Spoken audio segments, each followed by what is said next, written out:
Hi, gang. Bob Boving here for the Mystery Project. And tonight, the beginning of one of the 20th century's best-loved suspense stories. And one that did a lot to forge the pattern for following generations of adventure writers. The 39 Steps. The author was John Buchan, who, as Lord Tweedsmuir, became Canada's 15th Governor-General in 1935. A lot of people have probably forgotten that he and his wife, who was also a writer, were the ones who founded this country's most prestigious prize for literature, the Governor-General's Literary Awards. Our production of the 39 Steps is not an adaptation of Alfred Hitchcock's movie script. In this presentation, the adapting writer Bert Coules has returned to the author's original story, which Buchan wrote in 1913, just about a year before the start of the First World War. John Buchan created Richard Hannay, a mining engineer born in Scotland but living in South Africa. Hannay's decision to take a long vacation back home in Britain sets the whole plot in motion. Here is part 1 of the 39 Steps. Can everyone see? Yes, sir. Good. Now, I want you all to remember, this stuff is to be treated with respect. Respect, yes? Very good. On the other hand, if you know what you're doing... No, it's all right. It's not delicate. You can knock it around as much as you like. Play football with it if you feel like it. They will not be playing football with it, Hannay. Probably just as well. It costs the earth. But it's not fragile. Not until you couple it with one of these. Fuse. Fused. Thank you. I think 2 inches will do it. And we only need a tiny portion of this. You can mold it quite easily. You see? Warm it between your hands, like this. And then the fuse goes in about 1/2 inch. And now all we need is a match. Anyone? Come on, where's your sense of adventure? Jonas, can you oblige? Right. Here. Well, go on, man. Right. Beautifully done. Now, you'll need to know exactly how long these fuses take to burn right down. I want you to experiment with different lengths. You understand? Well, come on, do you understand? Excellent. Well, that just about wraps up this little demonstration. Hannay. What? Oh, right, yes. Gentlemen, watch and remember. It's the latest thing. It's called Lentonite. And a tiny fragment of it can do this!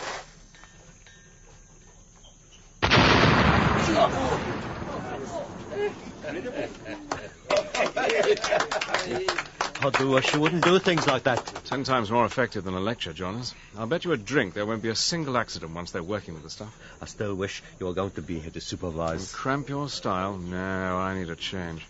Besides, 30-odd years is too long not to see the old country. Well, I hope you enjoyed the trip. Enjoy it? Oh, man. I plan to have the time of my life.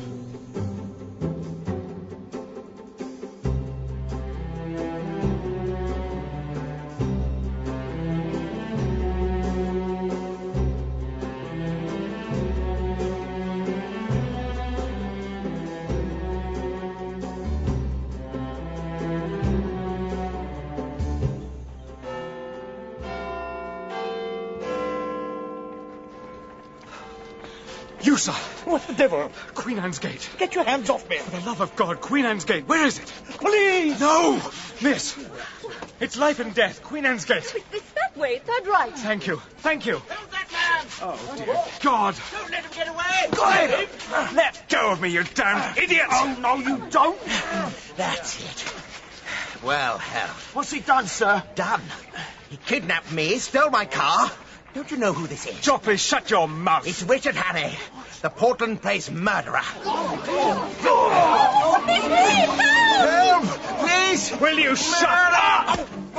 Get him! Go on! Keep away from me! Keep away! I got a gun! That's better. If anyone tries to follow me, I'll kill them!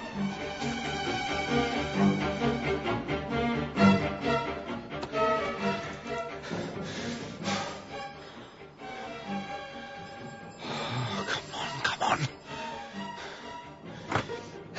Yes, sir. Sir Walter, I must see him. I hardly think that appropriate. What? Go round to the kitchen. There may be some scraps. For God's sake, man. Tell him it's about the 39 steps. Of course. Come inside, sir. Sir Walter is expecting you. Come in, sir. Come in. Sir Walter. Sit down, man. Sit down. Thank you. I take it your name is Twisden. No. Oh? Yes, it is. It's a wise conspirator who remembers his own name. Look, the police. Jenkins will deal with all that. I have the most amazing story to tell you. It's vital you believe me. Vital. All in good time. What? You've been on the run, what, 3 weeks?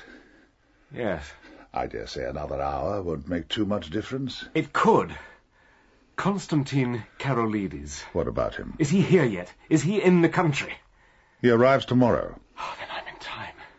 Thank God. Thank God. Well, if that's out of the way, I think you could do with a bath, a shave, and some decent clothes, and Jenkins will organize something for your leg. My leg? Oh, sorry. Don't be. The carpet will clean up easily enough. Suppose we meet for dinner in, say, 3/4 of an hour. Dinner would be good. I thought it might be. And then you can tell me your tale. And don't worry. In this house, you're perfectly safe. Safe. Thank you. Thank you. Yeah.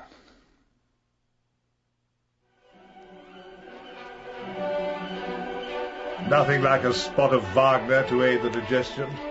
Not my taste, I'm afraid. Oh? Not to worry. Now, you sort yourself out one of those. And I'll see to the brandies. Then you can tell me your story. I hardly know where to begin. Please, wait till we've got our drinks. Very well. But at least let me thank you. No thanks are necessary. I've merely done what my godson asked me to do.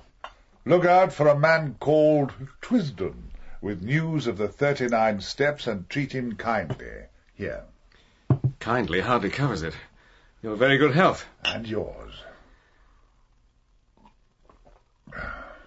Now, Mr. Hannay. You know my real name? Of course, and a good deal else besides. So, Mr. Richard Hannay, according to my godson, you can tell me a tale to really wake me up. I hope he wasn't exaggerating. Here. Thanks. Well, you must judge for yourself. But no, I don't think he was. I must ask you another question before I start. Then please do so. By God, that's good. Right. Do you know what the 39 steps are? No, I've no idea. Damn. I was really hoping. Well, no matter. Perhaps between us we can work it out. Well, I'm a mining engineer. I live and work in South Africa. Though you were born in Scotland, January the 8th, 1877, your father was also an engineer. You and he emigrated to Bulawayo following the death of your mother when you were 6 years old. Good God. You fought in the Boer War, served for a time as an intelligence officer at Delagoa Bay. You are unmarried and have no living relatives. Very impressive. Thank you. And my apologies. I don't often get the chance to show off the efficiency of my department. Now, your story, Mr. Hannay. Yes, right. Right. Well, I suppose it really begins 3 weeks ago. I'd made a decent enough pile back home, and I thought I'd have some time off and enjoy life. It didn't quite work out the way I planned. So I gathered. No, that's not what I mean. This was before all that. I'm talking about the fact that England bored me out of my mind.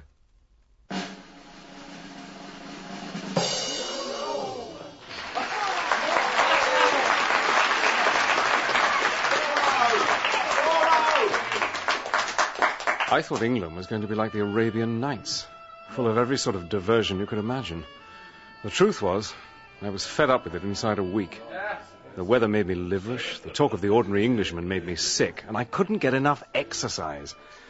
The amusements of London seemed to me about as flat as soda water that's been standing in the sun.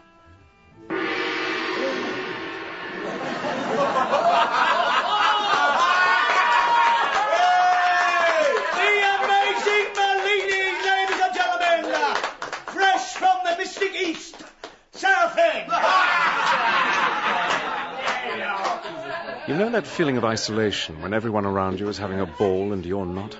Well, by God, I had it that night. I'd had my fill of theatres and race meetings and restaurants and sightseeing, and I suppose I thought an old-fashioned music hall might be different.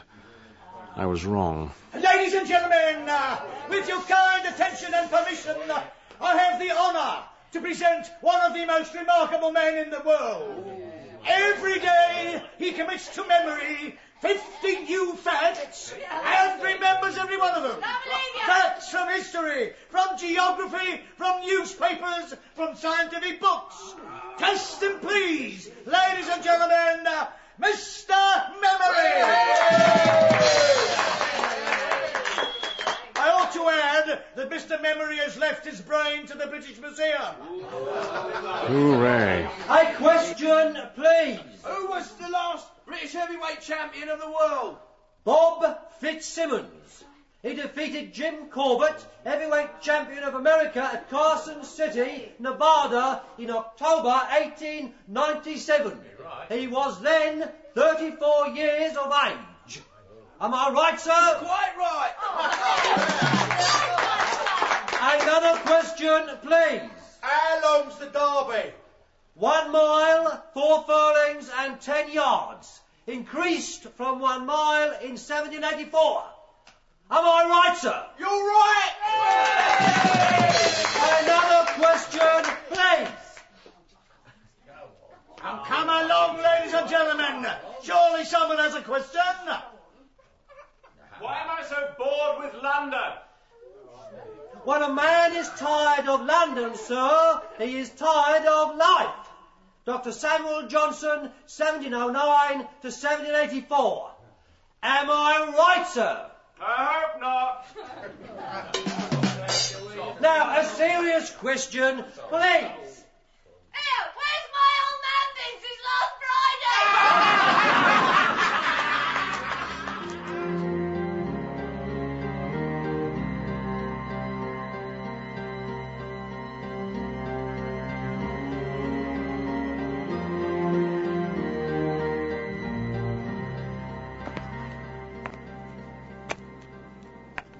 I'd taken a flat in a new block near Portland Place.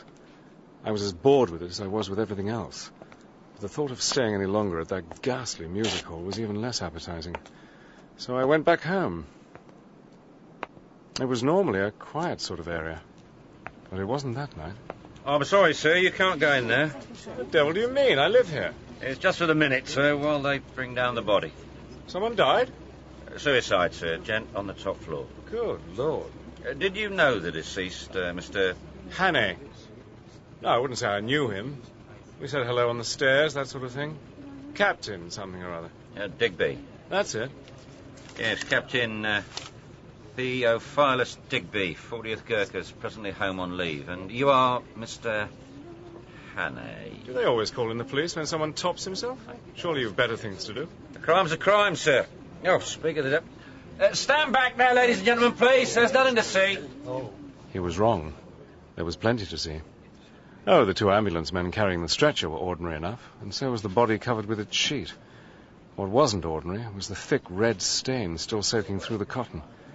It covered an area about the size of a football, exactly where the dead man's face used to be. Oh! Dear God. Yes, full in the face from both barrels. I ask you, what drives a soul to do that, eh?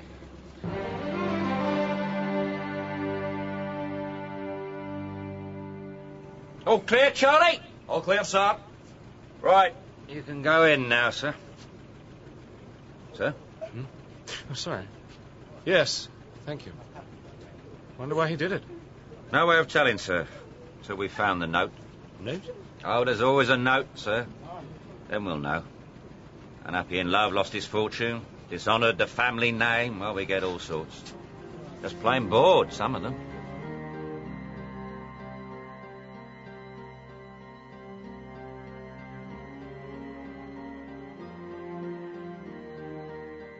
I think I decided there and then to clear out and get back to the Welt. Or somewhere in Europe, maybe. Berlin, or Vienna, perhaps. And these things seem to be happening over there, if you could believe what you read in the papers. I would have done it too, but for what I saw when I went into my flat. Good God!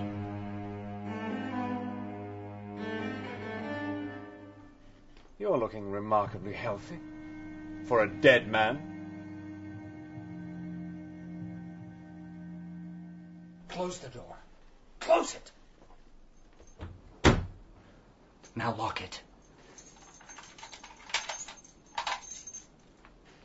Would you mind awfully telling me what all this is about? In a minute. I want you to look down into the street. See if there's anyone still loitering.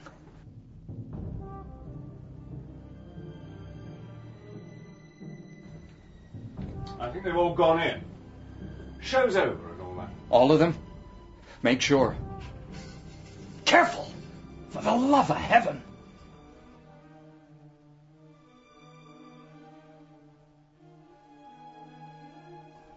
You know, the last few times we spoke, I could have sworn you had an English accent. Huh. Morning, old man. Frightful weather again. So it is you, then. I was beginning to wonder about identical twins. It's me, Franklin P. Scutter, at your service. Well? Deserted. Now, about that explanation. Okay. Look, I'm sorry about this. It's a mighty liberty, but you look like the sort of man who would understand. So you decided to burgle my flat? I'm no burglar. Will you hear me out? Yes, I'll listen to you. But that's all, I'll promise. That's all I ask. Look, could I have a drink? Dying kind of takes it out of a guy. So I see. Help yourself. Thank you.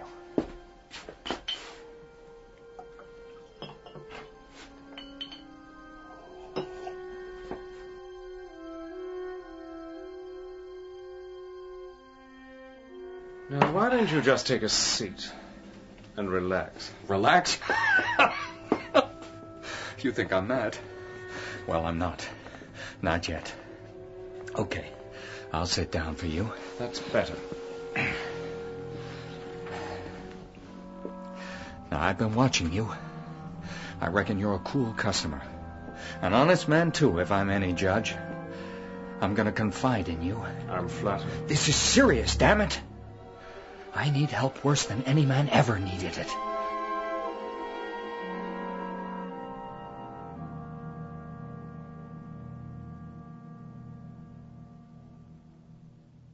And I want to know if I can count you in. Oh, get on with your yarn and I'll tell you. Right. First off, what do you do for a living? I'm an engineer. What about you? On the stage, are you? What do you know about international politics? Next to nothing. Damn. No, never mind. It might not matter. Well, that's a relief. I said this is serious. Then get on with it, man. Right, yes, okay. Suppose I ask you this. Just who's running things, do you think? What do you mean? Just what I said. Who's running the show? In Europe, say. Well, the politicians, of course. Now that is just where you're wrong, my friend. Who do you say, then? The military? The armies? Listen to me, Hannay. This could be the most important thing you ever hear in your whole life. You want to know who's running the whole shooting match? Well, I'll tell you. It's the Jews.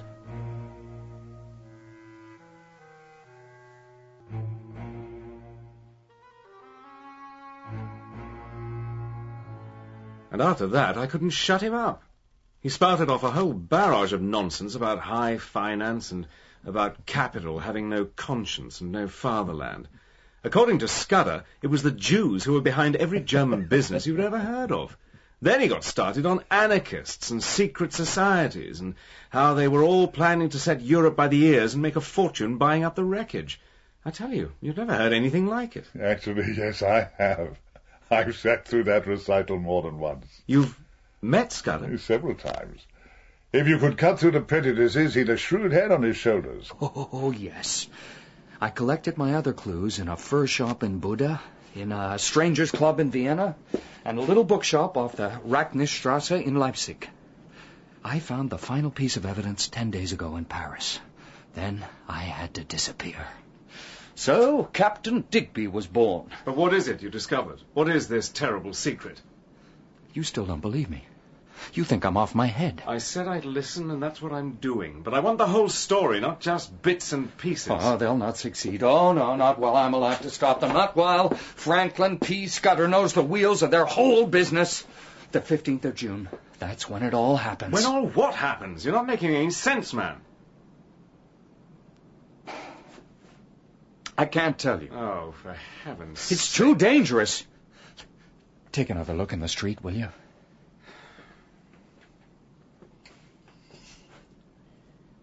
I think it's time you were leaving. No. Throw me out now, they'll get me for sure. You've got to trust me.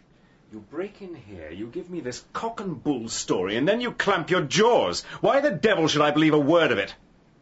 Now, are you going, or do I throw you out? All right. All right. I'll tell you this much. That's better. Have you ever heard of the Black Stone? No, I haven't. What is it? It's a secret organization of Prussian spies. Oh, come on. The Black Stone. It's like something out of a penny dreadful. This is true, I swear it. And believe me, you don't want to run into them.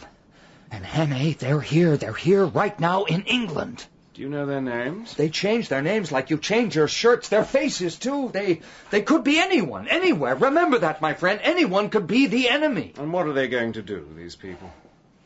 Well, you read the papers, I take it. Of course. Then you'll know about Constantine Karolites. The Greek chap? He's their prime minister. Well, what about him? I've told you how unstable things are in Europe. Well, he's about the only man holding things together. The one big brain in the whole show. He's going to be in London, June 15th. And the Black Stone are going to kill him. Karolites is going to be killed? That's what he said. He had proof? So he claimed. Did you believe him? I told you, I thought he was raving. Did you tell him so? Not in so many words. I said he should tell the authorities, have the visit put off. What did he say to that? Oh, haven't you been listening to me, man? The Black Stone are the best there is. They'll just kill Karolites in his own country, and who'll know where or when. I want to catch them slap-bang red-handed. It does make a kind of sense. So that was Scutter's big secret. Oh, no. That wasn't it at all.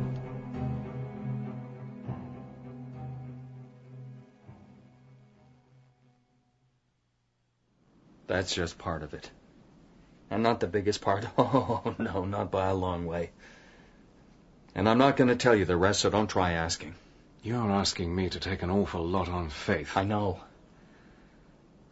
Look, maybe this'll help. Hold it. Keep your hands where I can see them. Take it easy. It's just a notebook. May I? Go on. Thanks. It's all in here. Everything I've found out. And there's more. I haven't had a chance to get it all down yet. I need time to sort it all and get it written. That's why I had to die. Yes, what was all that about? Who was that they found up in your rooms? Oh, it's easy enough to get a body in London. I dressed him up in my clothes and shot off his face. Simple. Drastic kind of way to get some time to yourself. I haven't told you the rest yet. Last night, I discovered they were on to me. The Black Stone? Yes. There are 3 top men. One's their killer, one's an intelligence man, and the other... What about him? He's their leader. And he is the last man you ever want to meet on God's earth. I like to think I'm a brave sort of chap, but I tell you. Listen, if you ever run into a man with eyes like a hawk's, you get away from him as fast as your feet'll carry you. What do you mean, eyes like a hawk's? Believe me, you'll know him if you see him. You will remember. Say, you will remember. Yes. Yes, I shall. And these men, they're on to you. They followed me here to London. They watched this building all last night. You're seriously telling me that you found this corpse, got it up to your flat, and did all the rest of it with them watching you? They're not the only ones with tricks up their sleeves. Well, sir, do you believe me? Episode 2 of John Buchan's The 39 Steps. It's dramatized by Bert Coules. As mining engineer Richard Hannay continues to lay out the details of his unlikely story to Sir Walter Bullivant, some of the fog begins to lift and details become clearer in his mind. All the elements start to hang together in sequence like beads on a necklace, and the pattern they make is an ugly one. To begin, Hannay is on holiday in London when he meets a somewhat mysterious neighbor, Franklin P. Scutter. This is part 2 of The 39 Steps.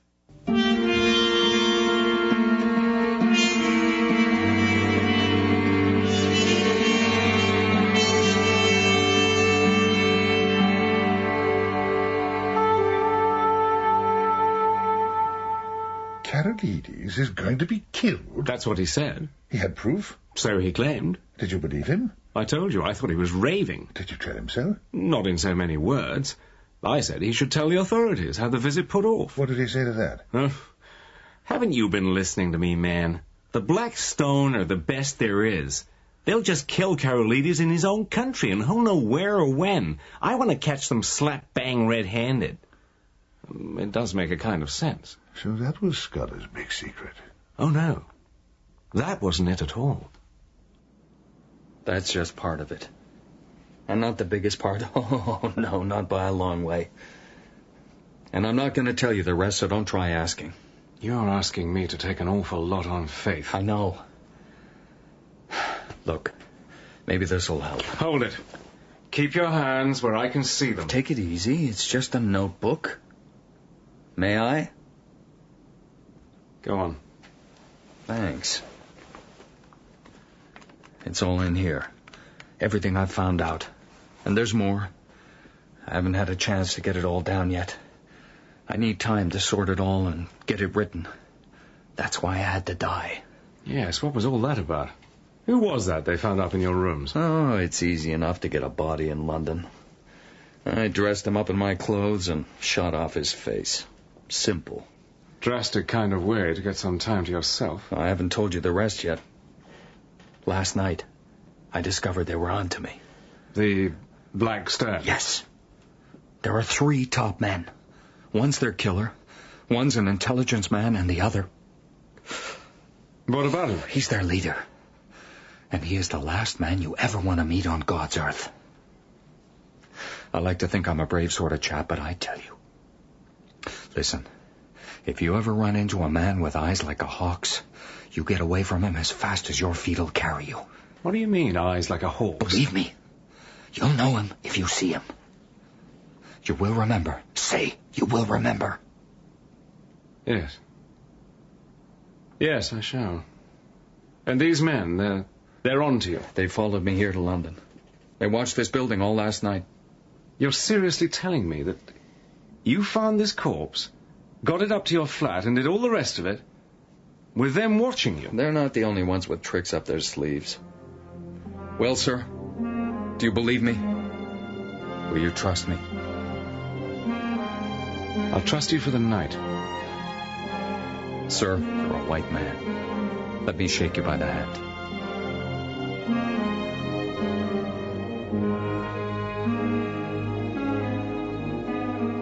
I locked Scudder into the spare bedroom for the night. Told him if he wasn't on the level, he should know I was handy with a gun. And then I went to bed. To tell you the truth... Yes? To tell you the truth, I felt more cheerful than I had for months. It seemed that things did happen occasionally, even in this godforsaken metropolis. Use the standard! Use the standard! Standard, please. Thanks. Use the standard! Ah, here we are. Use the standard! Right.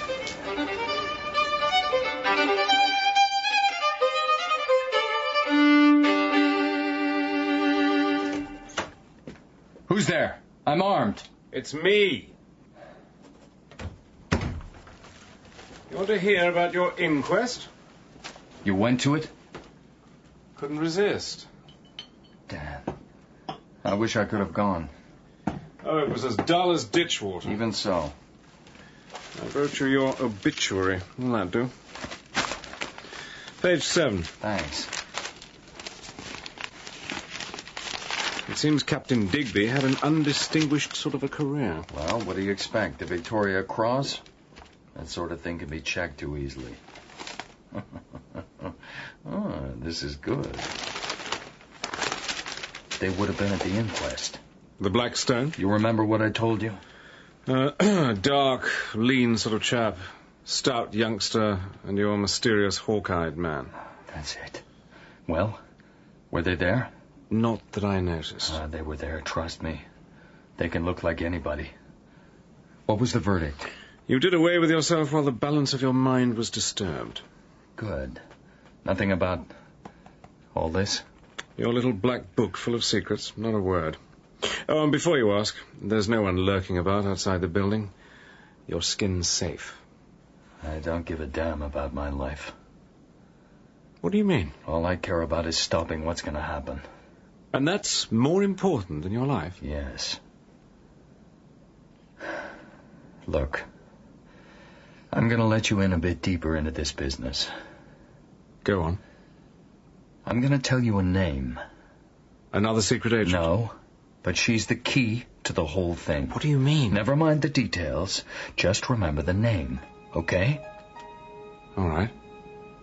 Julia Cecchenyi. Julia Cecchenyi? Here. Julia Cecchenyi.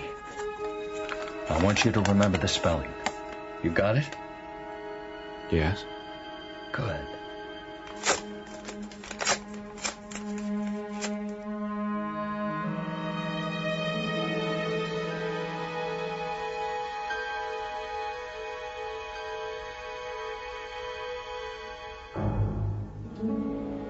Never heard of it, I'm afraid. No, you wouldn't have. But as it turned out, Scutter was right. Julia Cecchenyi was the key to the whole affair. I'll come to that in a bit. Where did you meet Scutter? Was it professionally? He's done several jobs for the department. If he hadn't been so keen on playing a lone hand, I'd have recruited him, but that sort's no use in the Secret Service. And he was too damn romantic. Wanted everything to be like some cheap melodrama. The Black Stone, indeed. I know what you mean. Anyway, there he was, with his secrets and his little book. He was with me 4 days, all told. He spent most of the time scribbling away. Did you ever see what he was writing? I'll leave that for a bit, too, if you don't mind. When he wasn't writing, we played chess. He always beat me hollow. And we talked.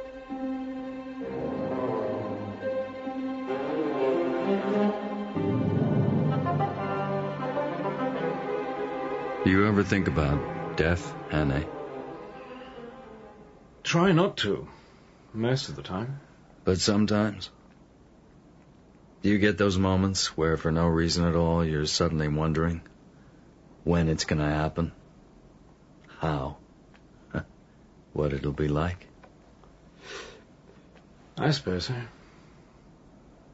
Not often, though. You? Oh, yes. I reckon it's like going to sleep when you're pretty well tired out, and waking up to find a summer day with the scent of hay coming in through the window.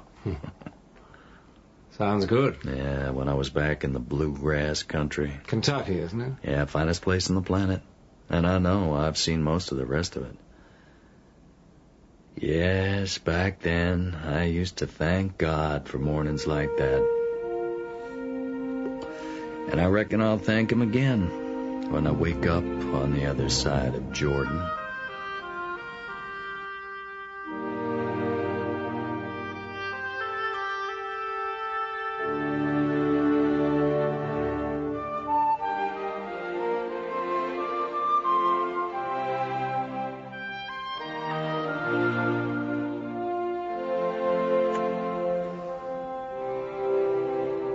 You surprise me. I had no idea Scutter had that sort of side to him. No, he could change on a sixpence. Most of the time he was nervy as hell. What did you do while he was with you? He insisted I come and go as usual. But I always had to keep a lookout for anyone watching the building.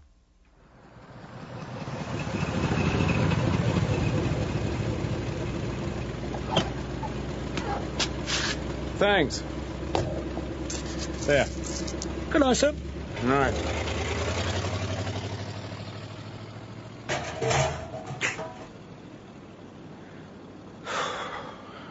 Get a grip, Hannay. Get a damn grip.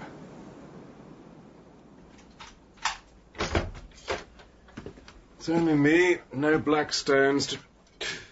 Dear God.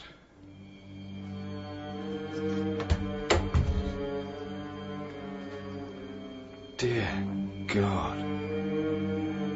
My guest was lying sprawled on his back, a long knife through his heart. Even from where I was standing, I could see that he'd been skewered to the floor. What did you do?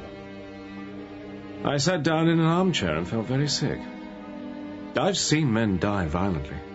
Killed a few myself in the Matabele War. Right. But this cold-blooded indoor business, well, it was different. Yes. I sat there for 10 minutes or so. Then I had a swig or two of brandy straight from the bottle. Then a thought hit me.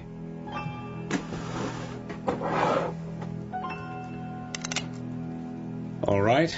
Come out slowly with your hands up. I've got a gun. Very well. There was no one there. Just as well. Gun or no gun, I doubt if I'd have stood much chance against someone who could drive a knife through a corpse like a poker through butter.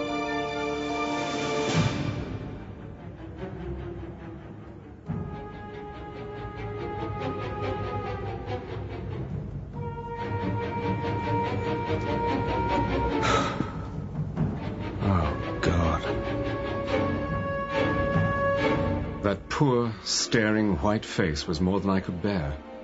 I got a tablecloth and covered it up. And then I made the place as secure as I could. My wits were coming back to me, and I was starting to think straight again. One thing was as clear as day. You were in danger. Exactly. Scutter had been silenced because of what he knew.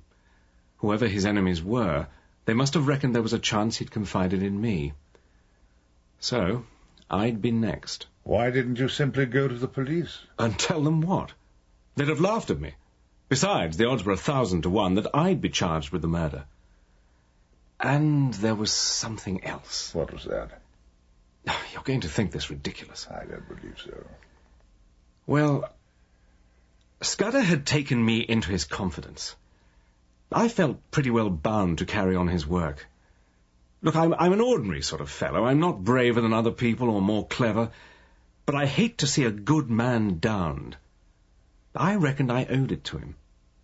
I could play the game in his place. Well said, sir. I decided that I had to disappear. These Black Stone people were after my blood, and the police were going to be right beside them. My plan, well, if you can call it a plan, was to get into hiding somewhere and emerge a few days before the 15th of June when everything was set to happen. And then what? If the police wouldn't have believed you before, why should they later? Well, I didn't think about that. I just hoped something would happen to make them believe me. At that precise moment, I was more concerned about just getting away. It's a funny thing. You rather relish the idea of the chase. Yes. After being slack for so long, now my neck was hanging on my own wits. It was quite a cheering thought.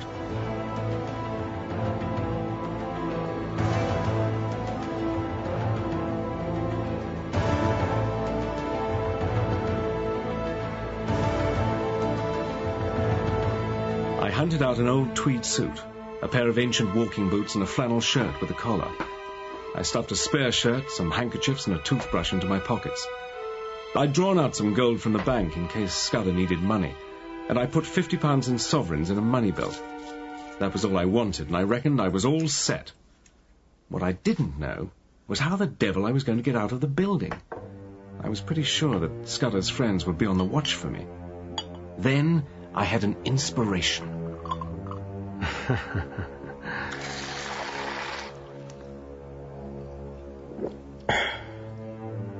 I breakfasted off a whiskey and soda and some biscuits, put a pipe in my pocket, and filled my pouch from the tobacco jar by the fireplace.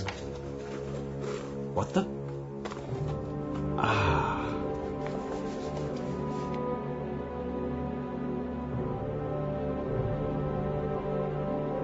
It was Scudder's little black notebook. He must have known they were coming and hidden it there. A good omen, it seemed to me.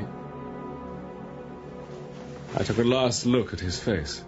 I was surprised to see how peaceful and dignified he looked. Goodbye, old chap. I'm going to do my best for you.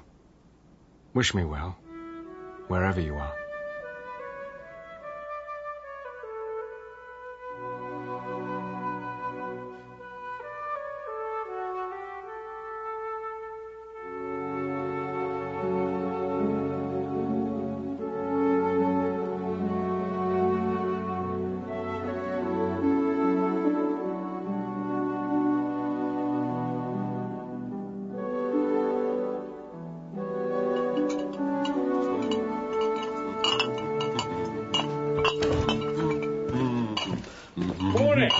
Blimey, Governor. Don't do that. I want a word with you. You got some complaint? I reckon you're a bit of a sportsman, am I right? What's your game? I want you to do me a service. Lend me your cap and your coat. You want to get me sacked? Look, it's a bet. I've got to be a milkman for 10 minutes. Funny sort of bet. Yes, well, I haven't got time to explain. You can wait here and I'll be back before you know it. There's a sovereign in it for you. Show me the money. I counted at least 2 people watching the building. One was done up as a common loafer, the other was in a window across the street. They didn't give me a second glance. 7 o'clock. As soon as I was round the corner, I dumped the disguise and took to my heels. I had a train to catch.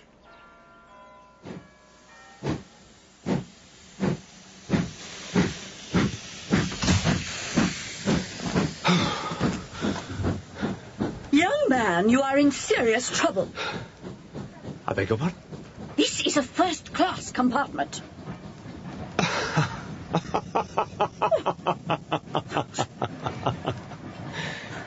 I'd totally forgotten my ragged old suit and disreputable boots. I moved to 3rd class.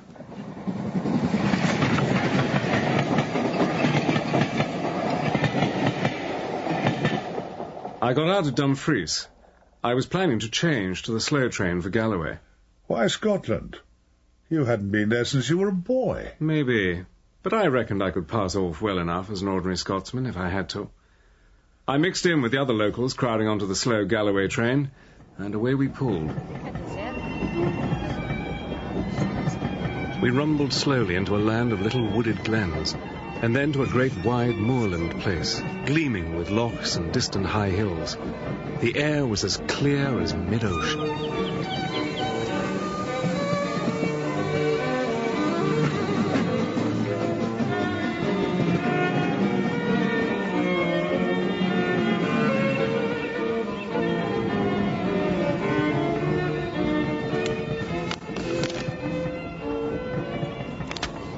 By about 5 o'clock, the carriage had emptied, and I was left alone.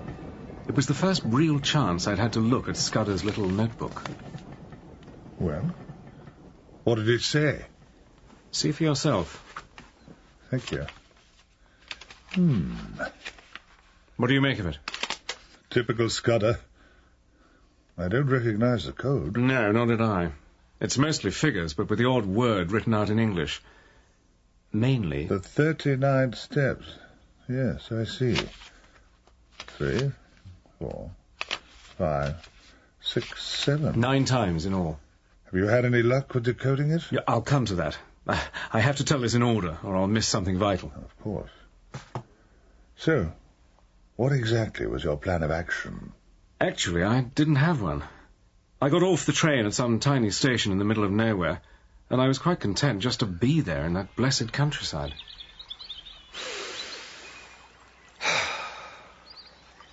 The air was full of that queer, rooty smell, but it had the strangest effect on my spirits. Hello!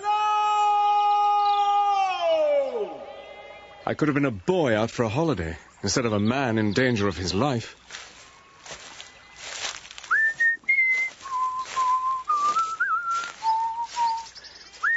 I cut myself a hazel walking stick and felt just as if I was starting off on a big trek on a frosty morning on the veldt. Every mile put me in better humour with myself.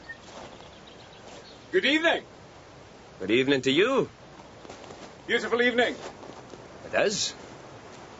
I'm on a bit of a walking tour. How do you know? Uh-huh. I've come a weary way today. And you'll be wanting an inn. Is there one? Oh, aye. Keep on this same path and you'll come to an inn, all right. Thank you. But you'll not get there tonight. It's 10 miles if it's a step. Oh, I don't think I can manage that. No more do I. Well, could you give me lodging for the night? And a bite to eat? 1 and 6. Tell you what, 2 shillings. I don't want your money. You can stay and welcome.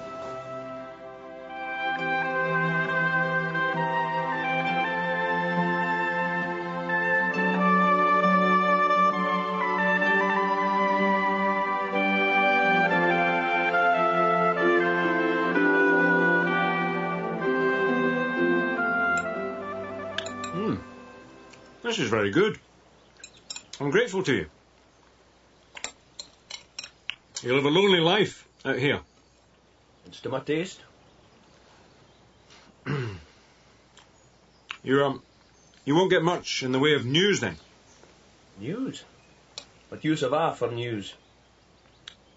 Aye, I take your point. What sort of news would you be thinking of? Oh, nothing in particular. Just like to keep in touch with the world, you know. Take a look outside before you go to your bed, man. That's the world. Not what you'll find in your newspapers.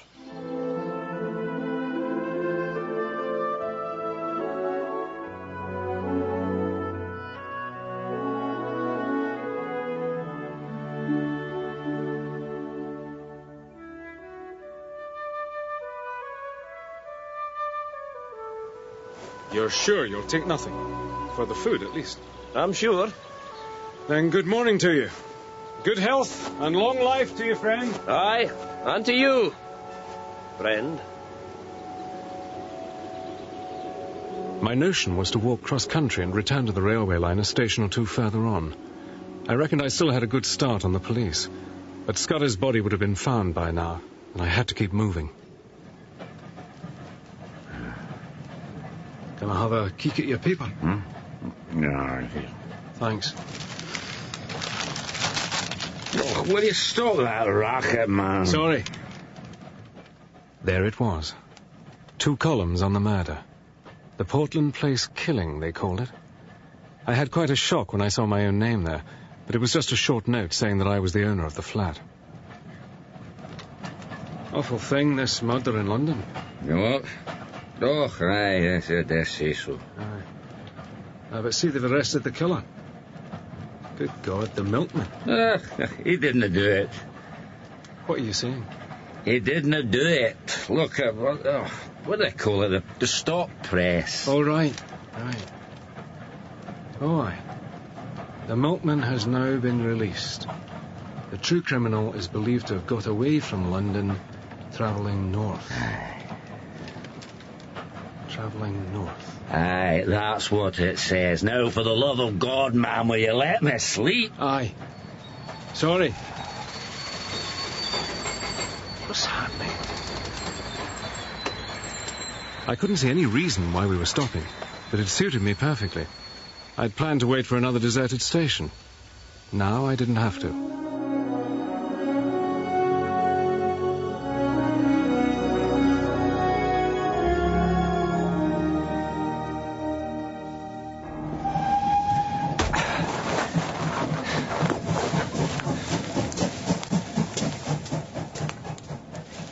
I thanked my stars that my amiable travelling companion was in no state to notice that I'd suddenly disappeared. I stayed out of sight until the plume of smoke had all but vanished into the distance. There was nothing in the landscape. The sun glinted on the metal of the rails, the sky was clear, and you couldn't have found a more peaceful sight in the world. But for the first time, I felt the terror of the hunted. It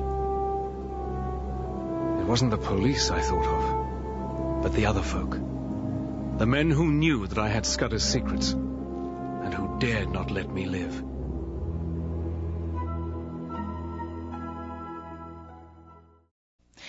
Since mining engineer Richard Hannay discovered the body of Franklin P. Scutter stabbed to death in his living room, life is topsy-turvy. Convinced that he'll be accused of the murder by police and that the real killers will now be hunting him, Hannay has made his escape. If nothing else is clear, Hannay now believes Scutter's story of a dangerous conspiracy is true. By murdering the American, the Black Stone has certainly confirmed the depth of their plot. But what that plot really is remains locked in Scutter's coded notebook. Hannay needs time to decode the secret and so has become a fugitive. To begin, Hannay is heading north by train to the wilds of Scotland, where he hopes to go into hiding.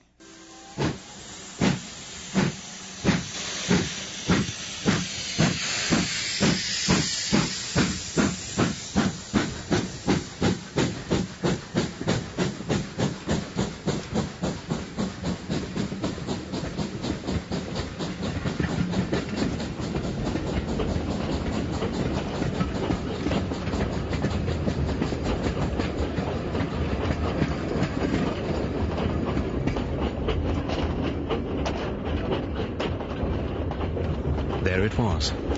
2 columns on the murder. The Portland Place killing, they called it. I had quite a shock when I saw my own name there, but it was just a short note saying that I was the owner of the flat. Awful thing, this murder in London. You what? Oh, aye, yes, I dare say so. Aye. But see, they've arrested the killer. Good God, the milkman. He didn't do it. What are you saying? He didn't do it.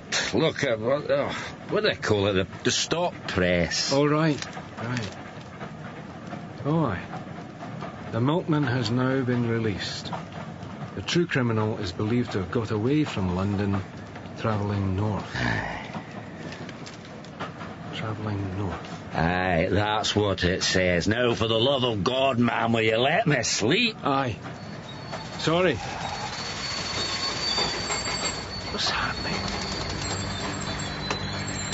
I couldn't see any reason why we were stopping, but it suited me perfectly. I'd planned to wait for another deserted station. Now I didn't have to.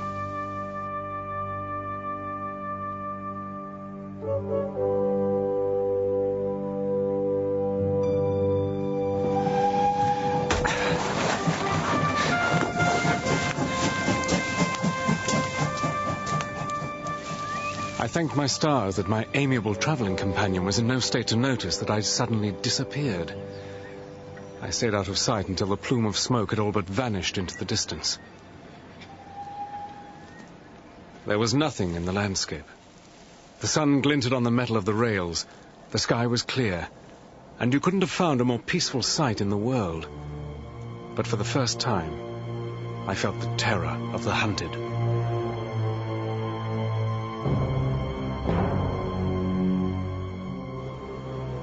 It wasn't the police I thought of, but the other folk. The men who knew that I had Scutter's secrets, and who dared not let me live.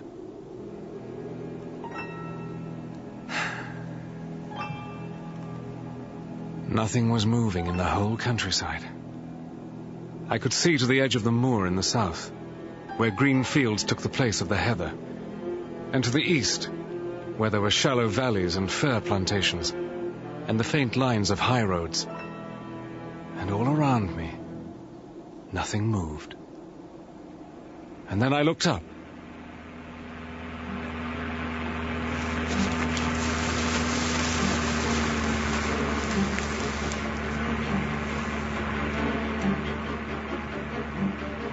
I was certain that aeroplane was looking for me, and that it didn't belong to the police. I began to think less well of the countryside I'd chosen as a refuge. Espionage from the air. This was something new, and I didn't like it.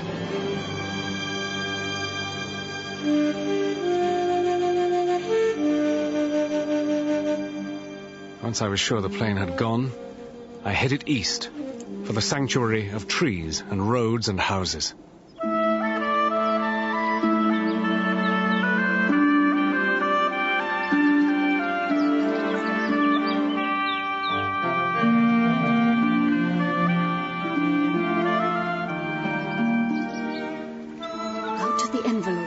Took a half sheet of foolscap paper folded into 4. As you value your life or your reason, keep away from the moor. I'll bear that in mind. I'm sorry. Didn't mean to startle you. You didn't. Is it a local moor?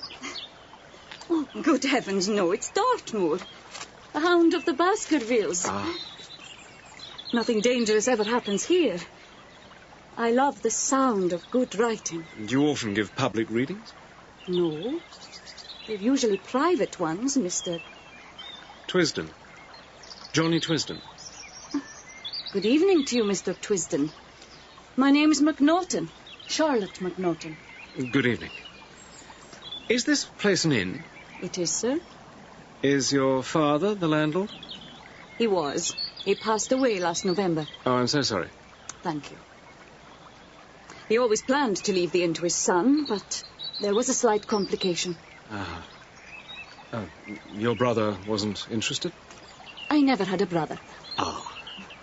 So the inn's closed? It is not. I do as good a job as any man could have managed. Better, maybe. Oh, I'm sure you do. Is it a room you're wanting? It is. Then you'd best come inside, hadn't you?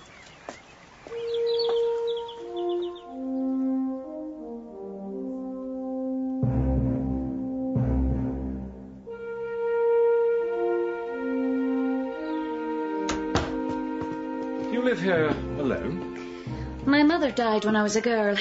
I live here with my grandmother, but she's in her bed most of the time. It must be a slow life for a young woman. It is, yes. And to tell you the truth, it wasn't my choice of profession. Oh? But I know my duty, and I do it well. And there'll be time enough to do what I really want. Which is? I want to write books. What sort? Adventure. Intrigue. Romance. I'll tell you what. Feed me some of that roast lamb I can smell. Rent me a room for a night or two. And I'll tell you a true story you can turn into a rip-snorter of a novel.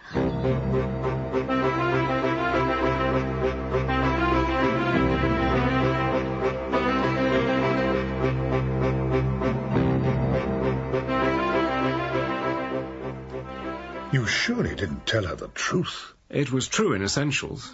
I just altered the minor details. I told her I was a mining magnate, and I'd exposed a gang of saboteurs. They'd chased me across the ocean, killed my best friend, and now they were after me. I made quite a job of it, even though I say it who shouldn't. The flight across the Kalahari, the attack on my life on the journey home, and the Portland Place murder. Well, it didn't need much to make that sound a pretty horrible affair.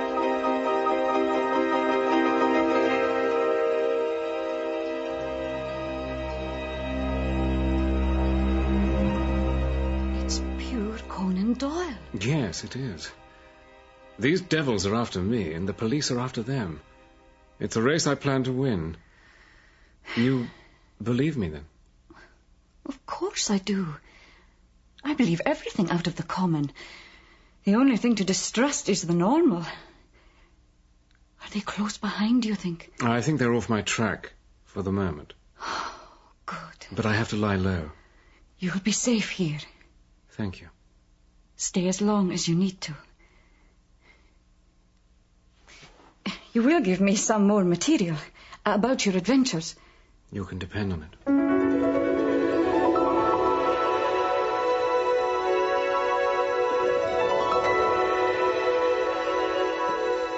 This room should serve you well.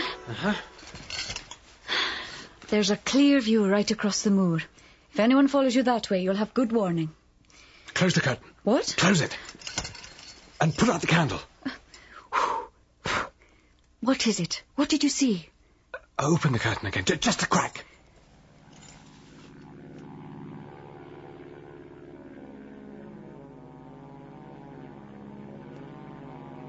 There's no one there. Look up. Up? I saw it cross the moon. There should still be enough light. Yes, there, you see? Oh, an aeroplane. It's them.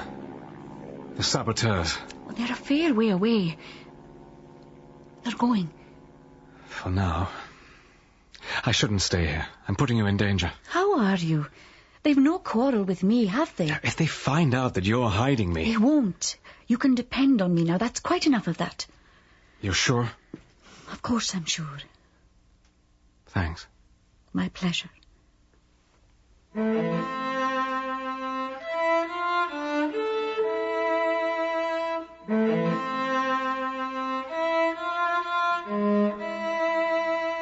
I didn't like bringing a woman into this business, but I'd known as soon as I'd seen her that she was right. I could depend on her. I felt safe there in that neat little room. I slept the sleep of the just.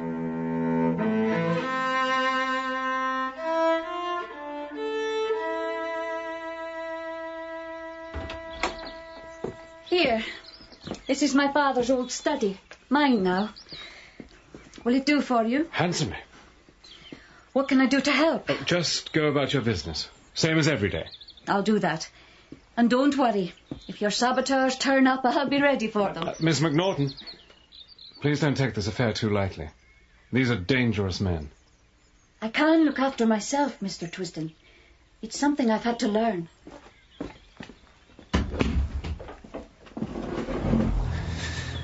Now, friend Scutter, just what the devil is it you were killed for?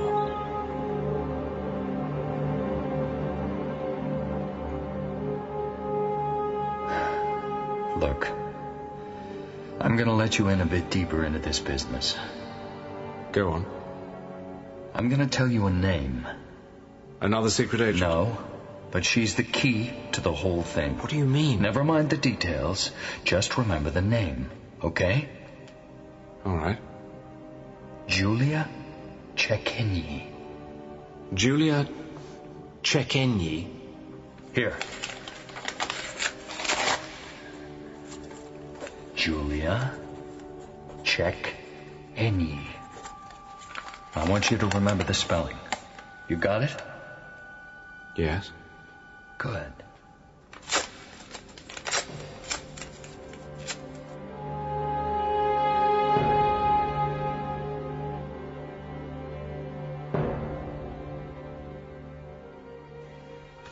Numerical cipher. Not a straightforward wonder. You say you cracked it? Well, most of it. It's two-layered. The numbers stand for letters, but the letters themselves don't make any sense. Not without the key words for the final substitution. How did you work out the key words? Oh, I didn't have to. Scutter gave them to me. Did he, by George? Now, let me see. Of course. The woman's name? Julia Cekenyi. I wondered at the time why he was so desperate for me to memorize the spelling. So, was it Julia for the vowels? That's it. J equals A, U stands for E. And the surname gives you the numbers for the consonants. Very ingenious. But what does it all say?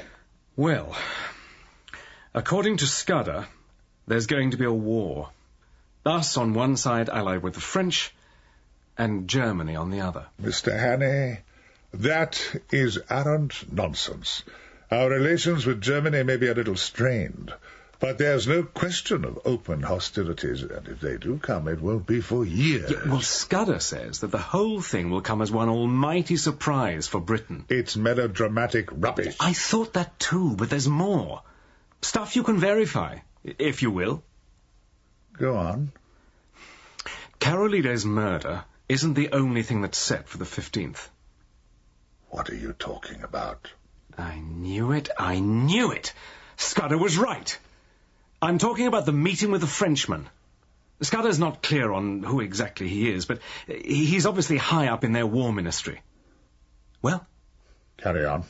It's a top-level, top-secret meeting. Every last detail of our Navy's battle strength is going to be handed over. Scutter says that? He says their general staff and ours have a secret agreement. Every now and then we exchange a complete list of ships, armaments, ports, positions, the whole picture. And the next time it happens is going to be June the 15th. Well, what do you say to Scudder's reliability now? I say that somehow or other he stumbled onto a genuine piece of information. It doesn't mean to say that the rest can be relied on. Well, Sir Walter, I only hope you're right. Why? What else is in there? Only the fact that the Black Stone plans to steal the naval information, and that it will be in Berlin by the following morning. Rubbish! The security around that meeting is impenetrable. I'd stake my life on it. If we really do go to war, and Berlin knows every detail of our defences, that's exactly what you will be staking. You're right. It would be carnage. Does Scutter have the details? How exactly are the plans going to be stolen? He doesn't say. I think they got to him before he could write it all down. I simply can't believe it. Now, perhaps what happened next will change your mind.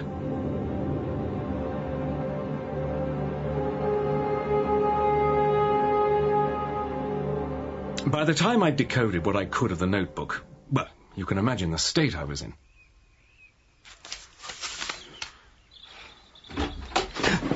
Oh, hello. Quiet.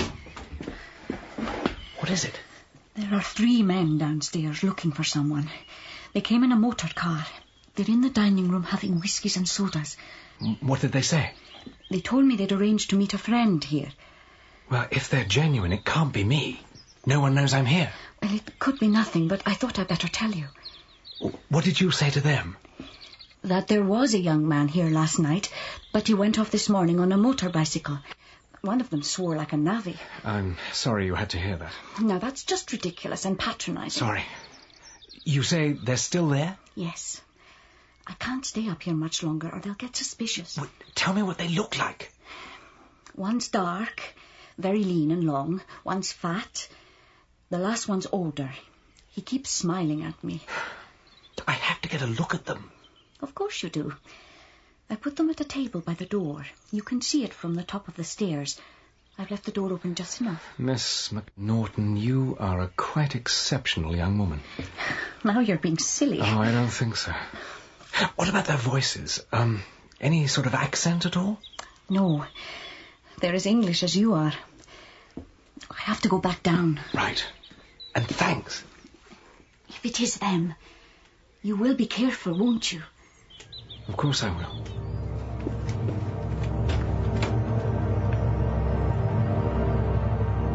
It's such a pity we missed him. What time did he leave? Oh, straight away after breakfast. 8:30, maybe? 8:30. Really is too bad of him. We should go. Come on, you fellows. Perhaps we can still catch him up, eh? Now, miss, what do we owe you for the drinks? Charlotte was right about that voice. It was no more Prussian than she was. I relaxed. They were every stitch and every inch the English gentleman out on a tour. Oh, a £5 note.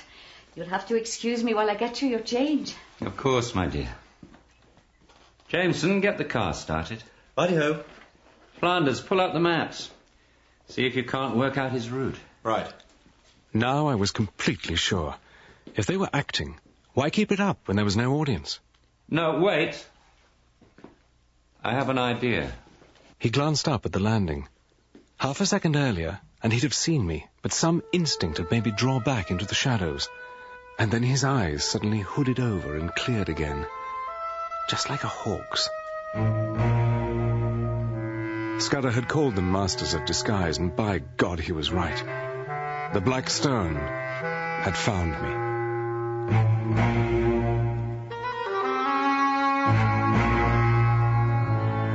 Here's your change. Thank you, my dear. I wonder, may I see our young friend's room? But he left hours ago. I suspect he may have left us a note. Surely he would have left it down here with me. Of course, stupid of me. But, you know, I'd like to be sure. Well, let me see. He was in room 4 at the back. I'll just get the... Oh, no, I can't. I'm sorry. Why not? The room's taken. 2 elderly ladies. I have to respect their privacy. You understand, I'm sure. Of course. Are they up there now? Oh, no, they've gone for a walk. But even so... I know. I'll look for you. How would that be? That would be very kind. Thank you. Did you hear? You're an angel. Oh, nonsense. What's that? Hang on a second. I'm trying to make it look like part of a letter. Here. Oh, that's German, isn't it? Yes. I want you to tell them you've just found it in my room. Ask them to give it back to me when they catch me up. It is them, then? Yes. Will you be all right? I've been all right so far, haven't I?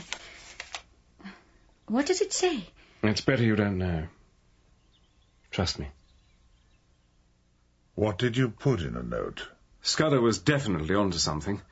Karolites must be protected at all, and that was it. More than enough to put the wind up them. So I hoped. And guaranteed to have them double their efforts to track you down. Yes, that did occur to me, too. It's safe. They've gone. You can come out. What happened? Oh, well, your piece of paper really woke them up. The dark chap went as white as death and cursed like blazes. The fat one didn't say much, but he turned awfully ugly. The other man... What about him? Nothing. I didn't like him, that was all. Miss McNaughton, one of the bravest men I've ever met, was terrified of that man. And you looked him straight in the eyes and didn't let on to a thing. Bravo. Mr. Twiston. I hope you're not expecting an apology. I'm obviously not going to get one. There's no time. Listen, this is important. They'll be coming back. Oh, you really think so? I'm sure of it. But not today. They'll look for me until dark, but first thing tomorrow, you'll see them again. Right.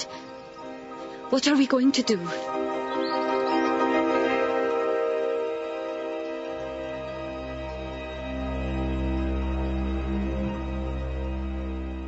I asked her to ride over to the nearest town and tell the police she'd heard 3 men talking about the Portland Place murder and that they'd be back early next morning. I knew she'd make it convincing. She sounds an exceptional young woman. You should recruit her. Women? In the Secret Service? Well, it might be an idea at that. So Scutter was proved right. 3 agents and impeccable disguises. I take it you made yourself scarce after that. I was going to. Then I had a better idea.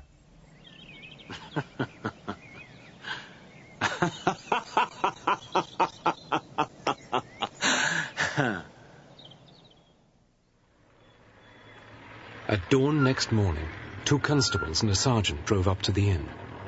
They hid their car in a coach house and came inside to lie in wait. And I was upstairs, doing the same. 20 minutes later, I saw it. Another car.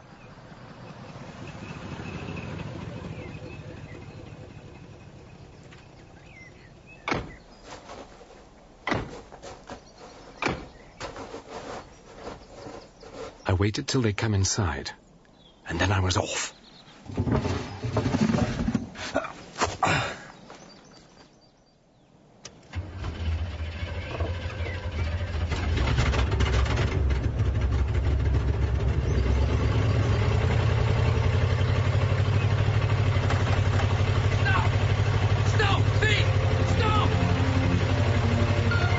It was a beautiful machine. 40 horsepower at the very least, and I drove it for all it was worth. I steered east by the sun. It was a glorious morning.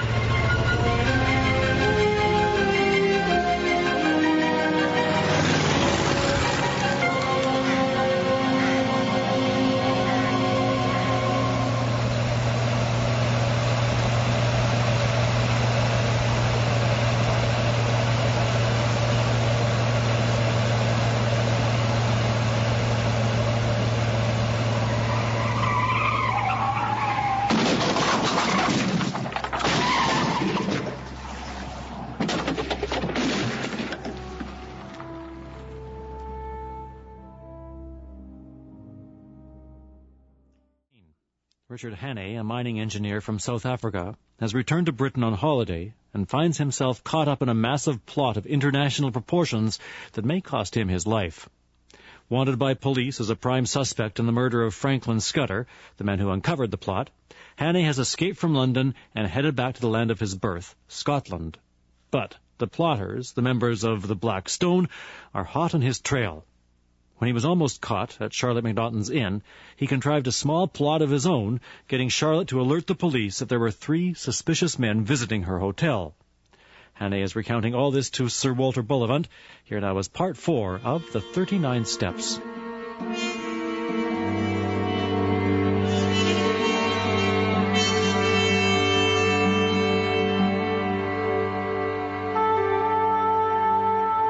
At dawn next morning, 2 constables and a sergeant drove up to the inn.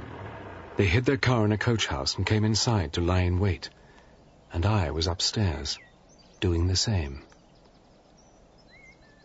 20 minutes later, I saw it. Another car.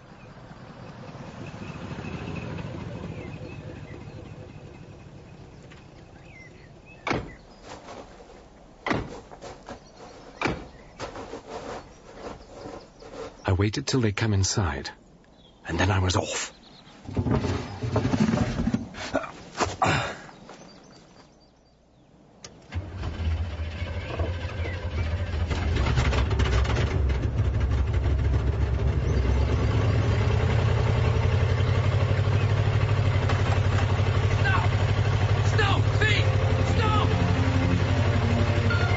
It was a beautiful machine. 40 horsepower at the very least, and I drove it for all it was worth. I steered east by the sun. It was a glorious morning.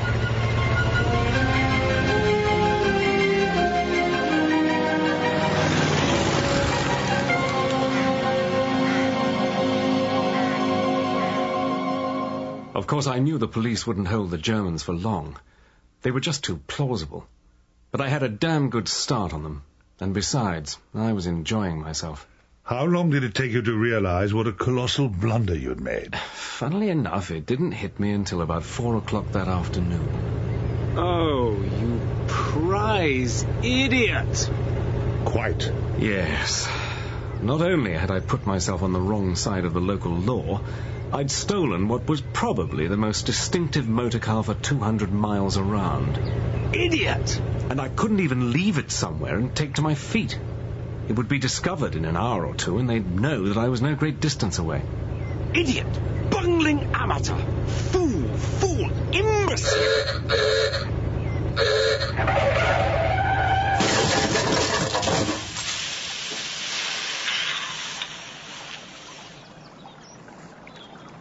I say, are you all right?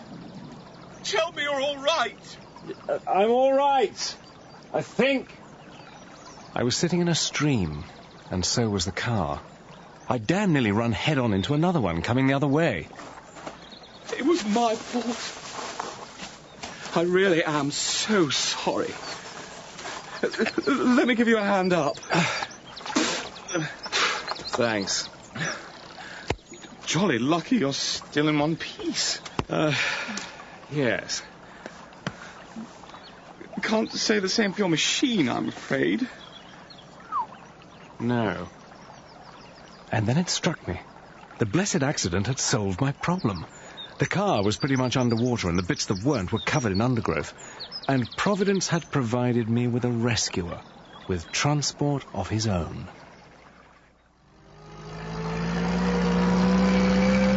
My fault entirely you went off the road like that. I'll see you straight, of course. Well... Truth of it is, I wasn't looking where I was going. Something on my mind, don't you know? The first thing's to set you up with some dry tops. Where's your kit? Gone down in the burn with the car? It's in my pocket. I'm a colonial, travelling light. A colonial? By God, you're the very man I've been praying for. I am? You see, I'm the Liberal candidate for this part of the country. Oh, sorry. Harry Lumley. Sir Harry, if you want to know the whole dashed thing. How do you do? My name's Twisden. Johnny Twisden. Twisden? Any relation of old Tommy Twisden of the 60th? Afraid not. No? Oh, well. Anyway, where was I? A Liberal candidate. That's the chap. And I've got this big meeting on tonight at Brattleburn. You know it? No. Well, it's an infernal Tory stronghold. Ah, I see your problem. No. That's not it. The thing is, I'd arranged a bigwig colonial speaker for the main attraction. But the ruffians hold up in Blackpool with influenza. You're not a free trader by any pleasant chance? I didn't have the foggiest notion what he was talking about. But anything that would get me off the open roads for an hour or two sounded good to me. I certainly am. No! Will I be welcome at the meeting? Welcome? Oh, my dear sir. You've got to be a good chap and help me out. All you fellows have the gift of the gab. You can speak for 40 minutes, can't you? My saviour took me to his home and flung half a dozen of his suits out for me. My own was soaking wet and pretty much in rags. I chose a blue serge, purely because it was completely different to my previous outfit. You know, I really am grateful to you for this. Saved my bacon. Tell you the truth, I'm hopeless at this public speaking lark. Doesn't that make politics rather an odd choice of career? It was my godfather's idea, Sir Walter Bullivant. He's in that line himself. Something all very hush-hush in the Foreign Office. Really? The Foreign Office? Politics. Funny old game, isn't it?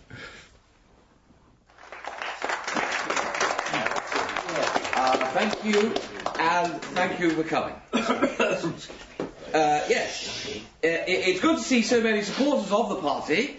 Now, tonight, after you've listened to me ramble on for a bit,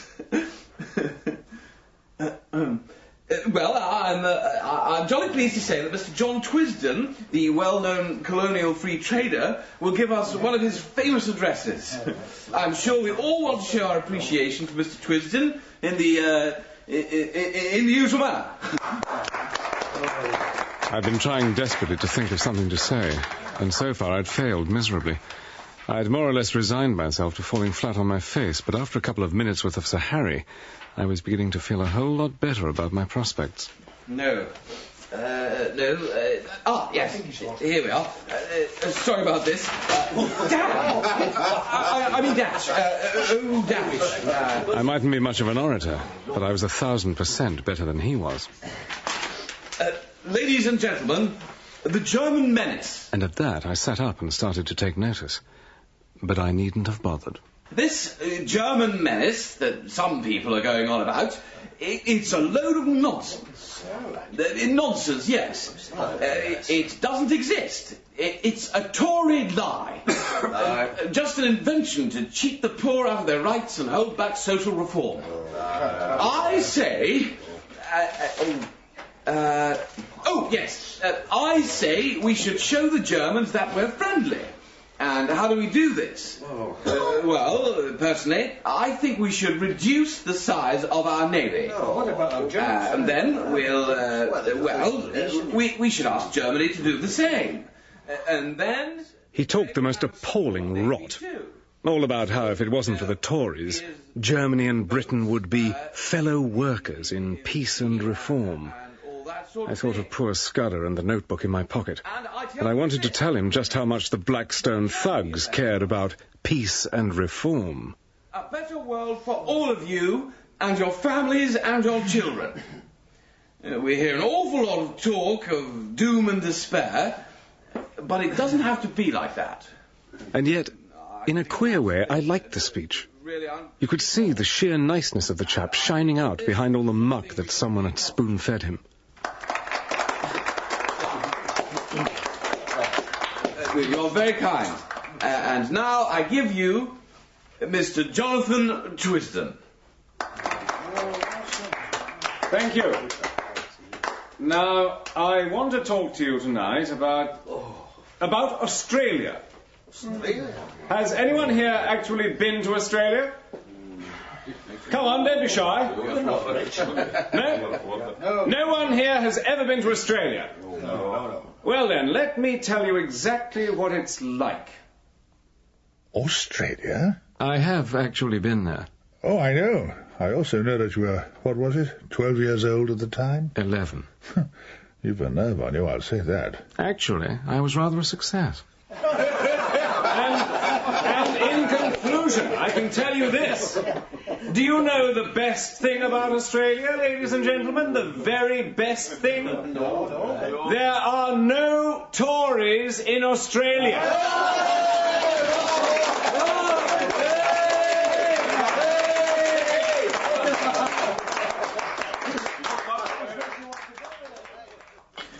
Have some more of this.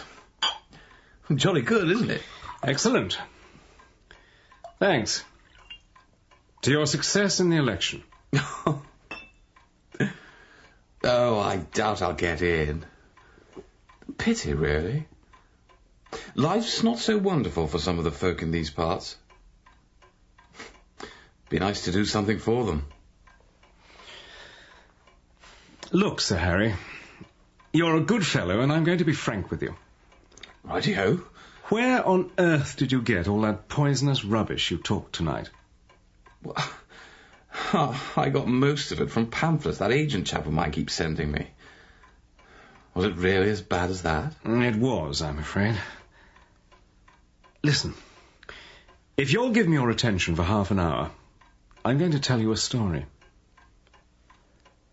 I told him everything. The absolute truth.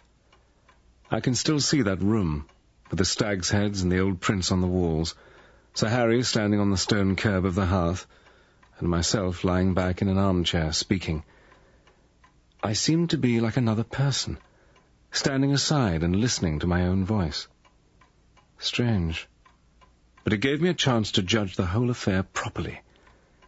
It did me no end of good.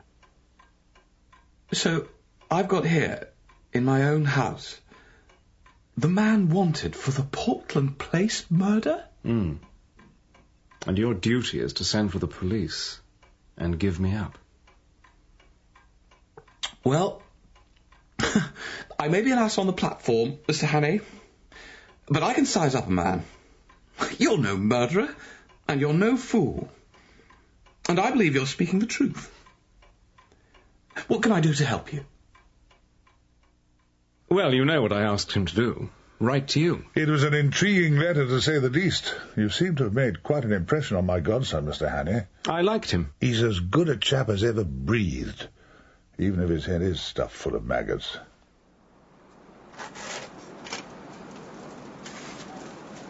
Oh, you've got a good 4 hours till daylight. I've packed a few sandwiches and a map in the saddlebag for you. Thanks. How's the new togs? Fine. You're lucky.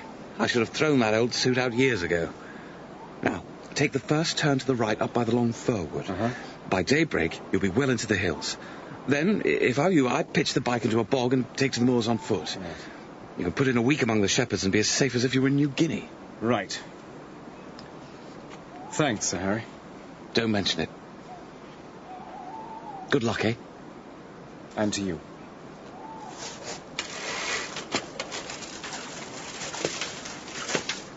Good luck! I pedalled my way up steep roads of hill gravel till the skies grew pale. As the mists cleared before the sun, I found myself in a wide green world, with glens falling on either side and a faraway blue horizon. I could see for miles, and there wasn't the slightest sign of human life. Then, from far off, I heard it. Even before it came into view, I was certain. It was the same plane that had been looking for me before. As I looked, it dropped several hundred feet and began to circle. I was in the very center of a huge open plain. There wasn't enough cover to hide so much as a rat, and I hadn't a hope in hell of getting to denser ground. And then they saw me.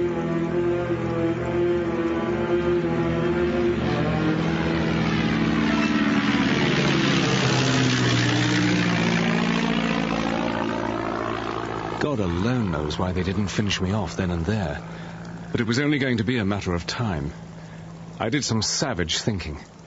They must have seen my bicycle, so they'd be expecting me to try to escape by road. Well, that was easily dealt with. I hid the bike as well as I could, and looked around to see if I could do the same with myself. Not a chance. I was in despair. I really thought it was all up. And then I saw the roadman.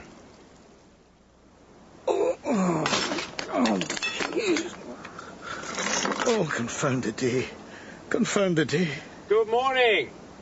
Oh, you think so? Do you? Don't you? It was the black day I ever gave up the herding. Cattleman, were you? Aye. I'm my own master. Now I'm a slave to the government and tethered to this damn roadway with my back bent like a sickle. Oh, mercy on me, my head's bursting. Bit of a change from herding cattle to repairing the road. Confound the day I made the choice. Now stand away now. Sorry. Oh, I can't do it. The surveyor will just have to report me. I'm for my bed. Why? What's the trouble? Man, have you no eyes in your head? The trouble is I'm no sober. Ah. Last night my daughter Maren was wedded. Pity that I ever looked on the wine while it was red. Well, taking to your bed sounds a good idea. Do you live far? I haven't seen a house. My cottage is in a dip over there. No way off at all. Well, then why not go home? I'll help you if you like, see you're all right. Oh, well, that'd be a kindness, but I can't. Now, come on. I could do with getting out of this sun myself for a spell. I tell you, man, I can't. Why not? Well, I got a postcard yesterday. The new road surveyor is coming over today to check up on me and my work. Say you're not well. Oh, that'll do me no good. I can't wheel my kind of not wellness. Oh, but man, my heat. This new surveyor, has he ever met you? Ingenious. Desperate. My new friend was too far gone to wonder what the devil I was at. But fooling an educated man was going to be a different kettle of fish. But I didn't exactly have much choice.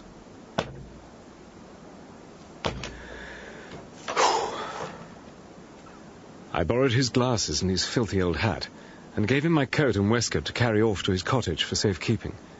The rest was just window dressing.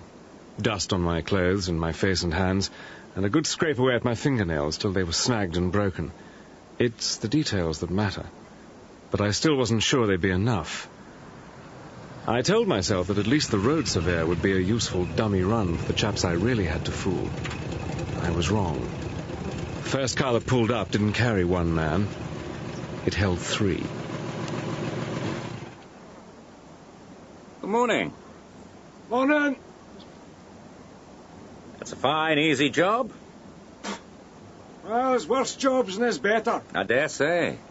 I'd rather have yours, sitting all day on your hinterlands on those cushions. It's you and your muckle motor cars that wreck my roads. Oh, what do you suggest, then? We break them, we should mend them? I don't see anything to laugh about. Sounds like a fair deal to me. You've a good taste in boots. Those were never made by a country shoemaker. They were not. They were made in London. Oh, you've been to London? Oh, what would I be wanting with London? You know, I got them from the gentleman that was here last year for the shooting. What was his name now? Let's get on. This fellow's all right. Did you see anyone pass by this morning on a bicycle? Oh, well, I wasn't up very early. My daughter Maren was married last night and we kept it up late. I see. Do you like a cigar? Well, I can get one. Why don't you have one of these? Don't mind if I do. I'll smoke it to clear my head. Do you need a light? I've my own matches. Of course you have. Jameson. Righty-ho. Good day to you. Right.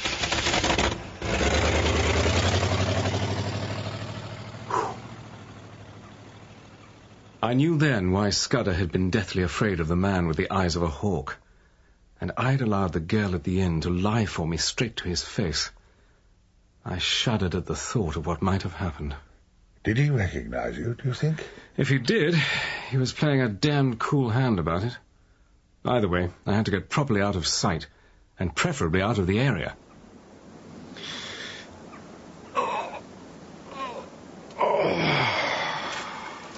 I fixed on a scheme.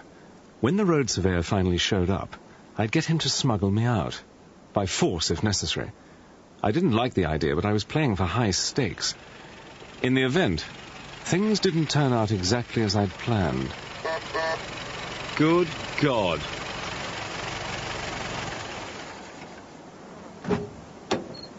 I say, man. What? Come here when you're summoned. Oh, summoned, is it?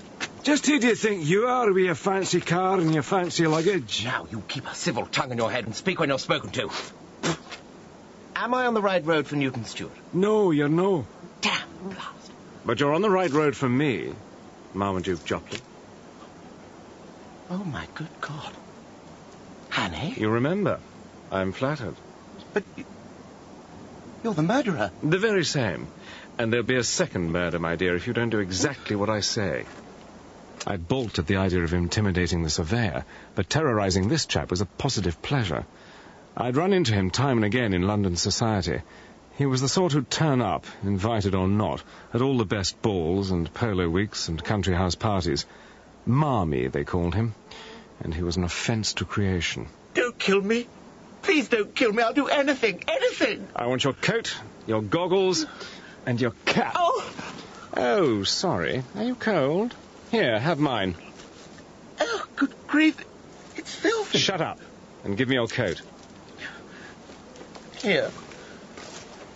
In a matter of seconds, the dusty old roadman had become the best turned-out motorist in Scotland.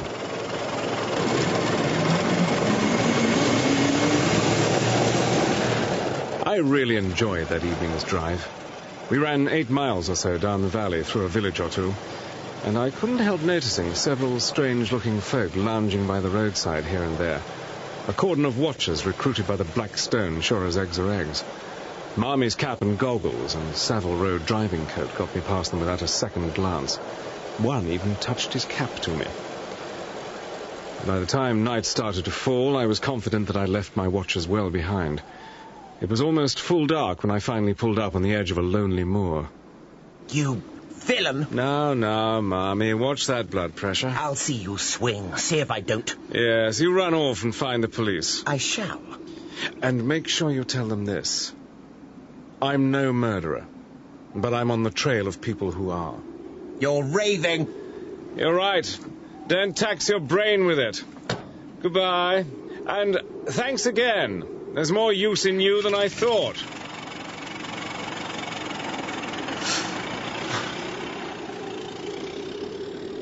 My coat and waistcoat were still safe and snug back in my friend the roadman's cottage. It was a cold night out there on the moor, and a hungry one, too.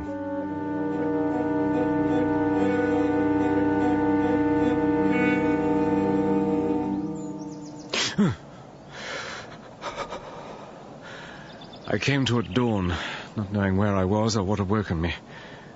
Then I realized. Over there! Damn! Marmaduke Joplin had lost no time in finding the police. They were ranged in a line coming up a long slope towards me, and they were beating the bushes as they came. Heaven only knows how I did it, but I started to run up the slope away from them. I zigzagged and swerved from bushes to trees, and prayed they wouldn't look too far ahead of their line. And then, way off to the right, I saw a farmhouse.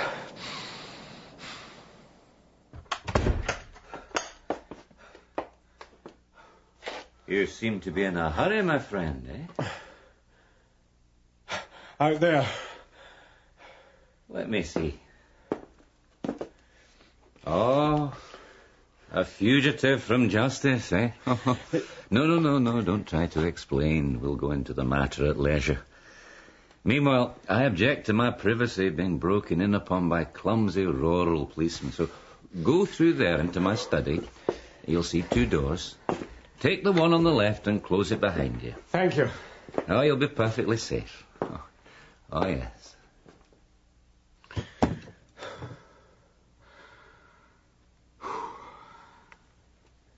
It was extraordinary.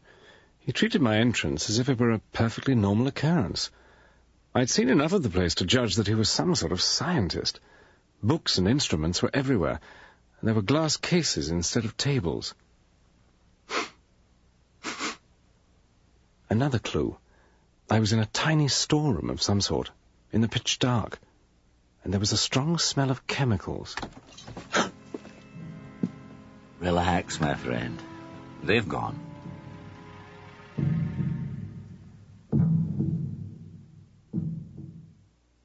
I convinced them that you'd gone right past me and crossed the hill. Well, I'm very grateful to you. Oh, your thanks are not necessary. I simply didn't wish to have the police come between me and my guest.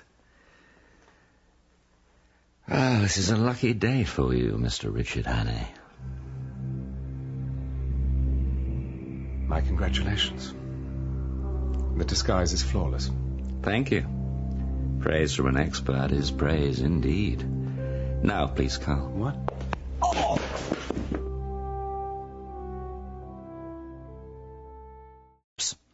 Richard Hannay is a mining engineer from South Africa who struggled against terrible odds ever since Franklin Scutter told him of the Black Stone's sinister plot, a plot that was unfolding against Britain in early 1914. So far, Hannay has eluded capture by both the police and the Black Stone plotters, and he's discovered help in some strange places, from Charlotte McNaughton's Inn to the Road Mender to Sir Harry Lumley. And now he has found refuge at a farmhouse. But will it be safe? Here then the last chapter of the 39 Steps. I convinced them that you'd gone right past me and crossed the hill. Well, I'm very grateful to you. Oh, your thanks are not necessary. I simply didn't wish to have the police come between me and my guest. Ah, this is a lucky day for you, Mr. Richard Hannay. My congratulations. The disguise is flawless. Thank you. Praise from an expert is praise indeed. Now, please, Carl. What? Oh!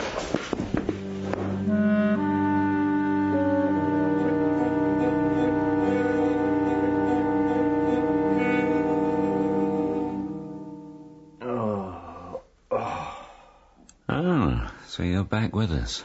Excellent. Help him up, please. Sir. Was that really necessary? Just a small reminder that we hold the upper hand here. Now, your name is Richard Hannay. You are the confidant of the late Franklin P. Scutter, and you are in possession of something which I wish to acquire. Sorry, old man. Don't have the faintest idea. Oh! Thank you, Carl. Sir.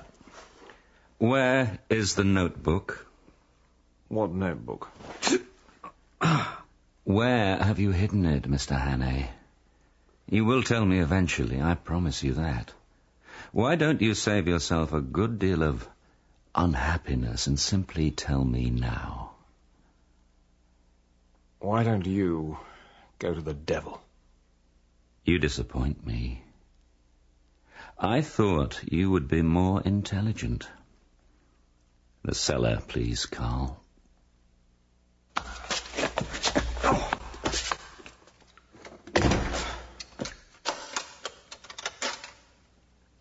I couldn't see any way out of the mess I was in. I thought wistfully about the police, plodding their way over the hills looking for me.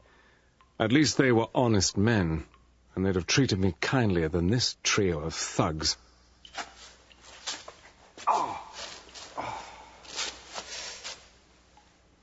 I consoled myself with this. Whatever they did to me, at least they'd never find out exactly how much of their filthy plans Scudder had uncovered. At least they wouldn't get his notebook. It was still sitting in the pocket of my old coat. The coat I gave to the roadman for safekeeping. That thought kept me going. That and the fact that I was blazing angry.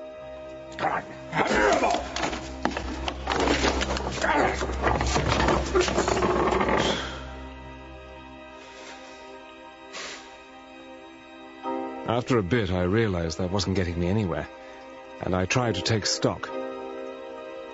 The cellar was big and practically pitch black. There were no lights that I could find. A single skylight affair was sealed with shutters. They wouldn't budge an inch. There were some old sacks and wooden crates dotted about, but nothing remotely useful. And then, away in one corner, I found something a touch more promising.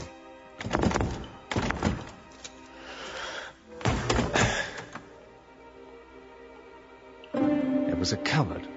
And for the first time that day, something happened in my favor. I'd found an electric torch. And that wasn't the half of it.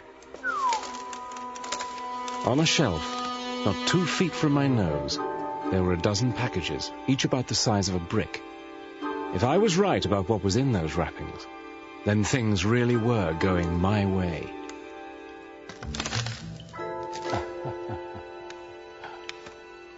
I was right.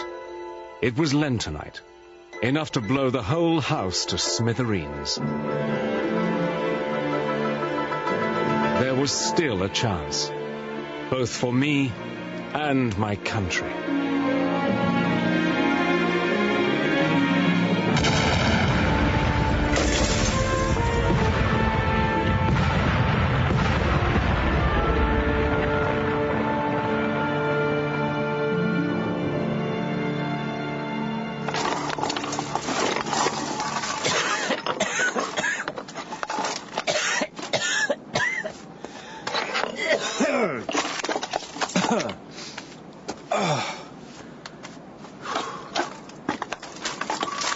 Dear God. The farmhouse was gone. Was that what you intended to happen? Not exactly. I'd used just a fragment of the stuff, wedged up against the skylight. I was banking that the rest would be safely out of range. I was wrong. So much for the great mining engineer. At least I'd managed to cobble up a bomb shelter that worked. Once the skylight blew out, the blast would have been drawn upwards, away from you. But what about the Germans? They couldn't have survived. I don't think they were there. Why not? The outbuildings, they were still standing.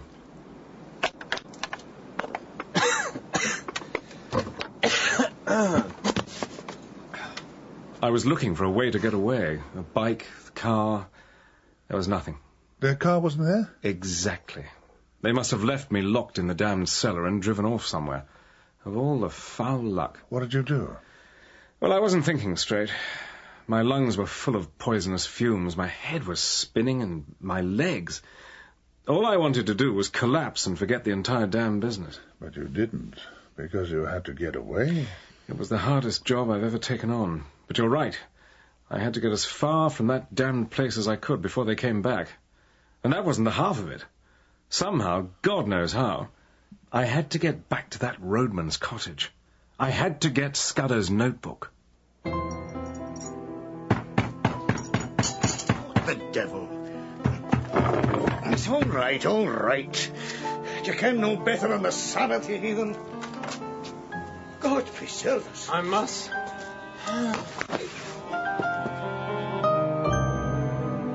Mr. Hannay. Mr. Hannay.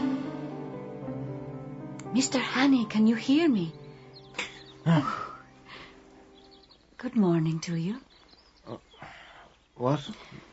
I brought you some tea. Here. Go on, drink.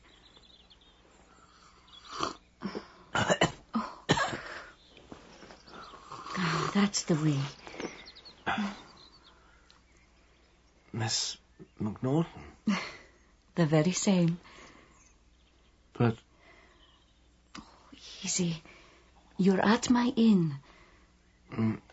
My things... Don't worry. I have the notebook.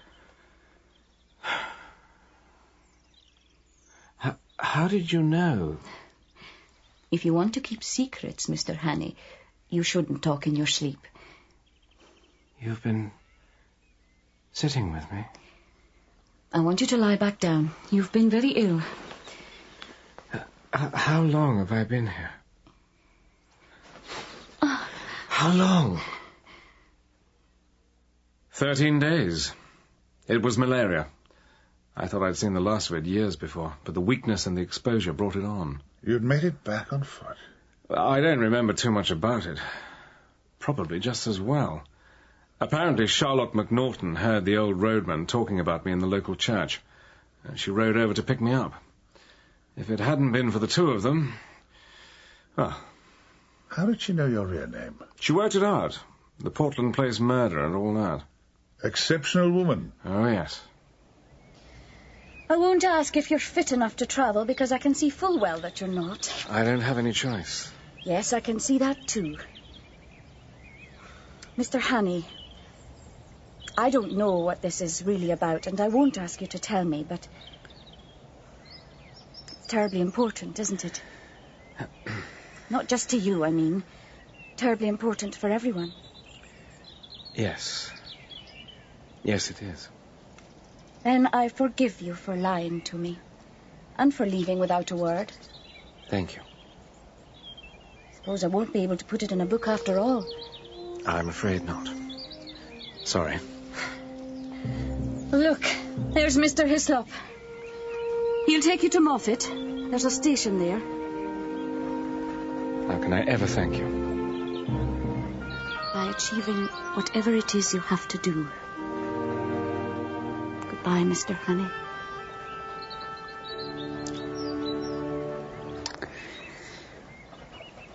Miss McNaughton. Hope you're not expecting an apology. I'm obviously not going to get one. There's no time. Goodbye. Right then, up you jump. And watch your feet in my marrows.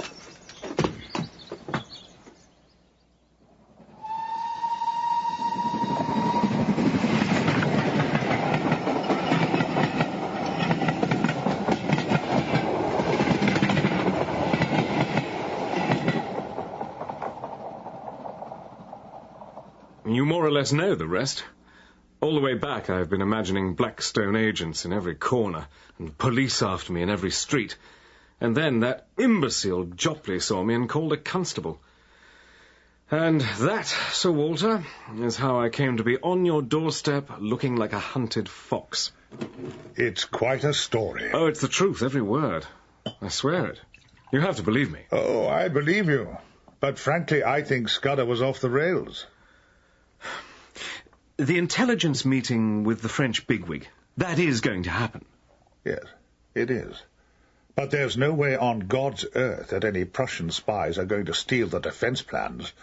And all that stuff about Karolites being targeted, I happen to know that he's been making secret overtures to Berlin. They're setting up a cozy little alliance.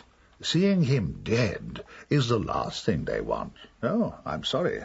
Scutter was completely off track. Come. Beg pardon, Sir Walter. A telegram. Thank you.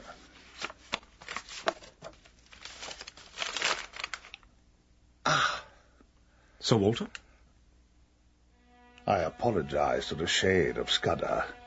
Karolites has been shot dead.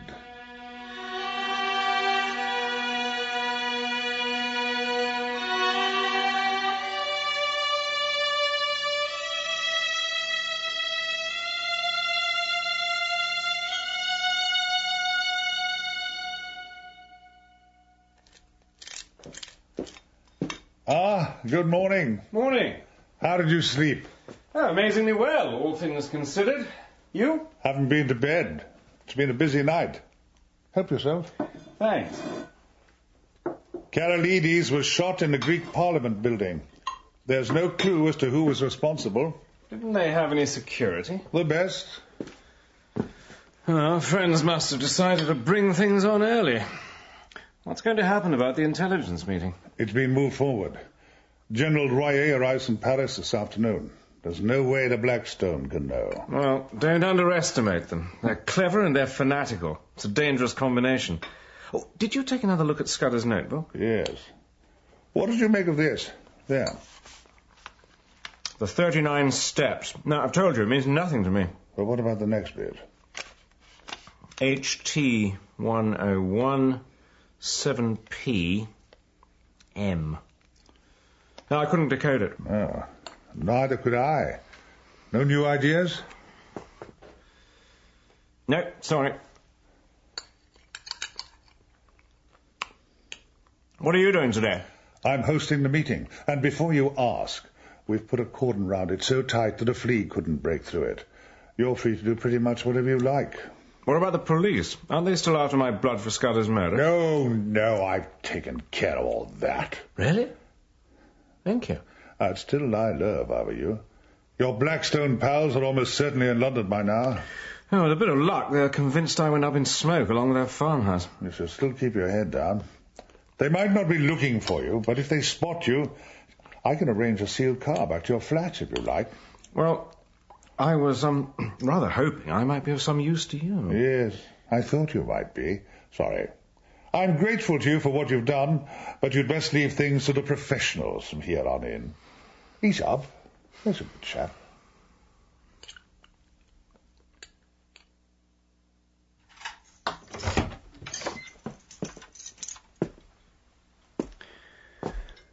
Well, just as if I'd never been away.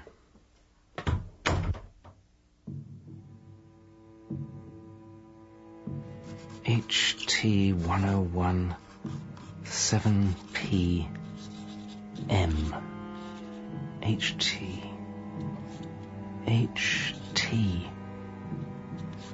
High tower. Highly toxic. Hair. Tommy rot.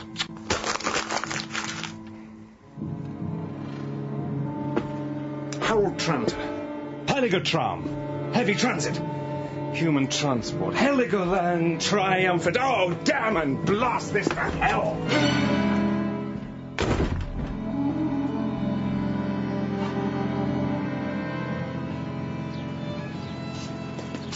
Sorry, sir, road's closed. Yes, I know. Look, I have to see Sir Walter Bullivant, number 5. Orders from the top, sir. Sorry. Think to be back to normal pretty soon. The meeting's over? Did everything go all right? Oh, yeah, they're going to tell the likes of me. I mean, was there any trouble? Trouble? How many policemen can you see? I gave up counting when I got to 50. So, everything's fine? Why shouldn't it be? Oh, here comes another one. Stand aside if you please, sir.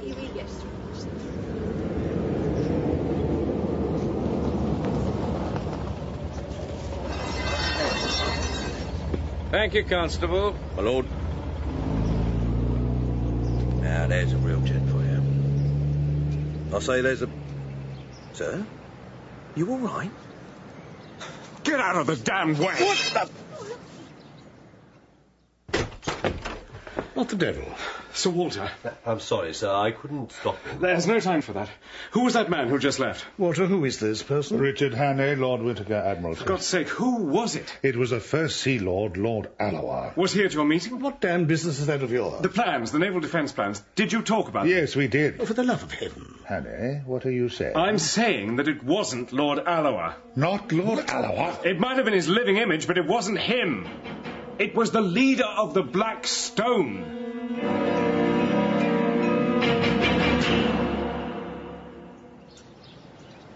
Right. Yes, thank you. Sir Walter? The police found the real Lord Alloa unconscious in his office. His secretary's dead. They've not been able to catch up with the imposter's car. They'll be heading for the coast. If that information reaches Berlin... Not here, not here. Let's get back inside. Walter, listen. Wait. Go on, Arthur. It's just occurred to me.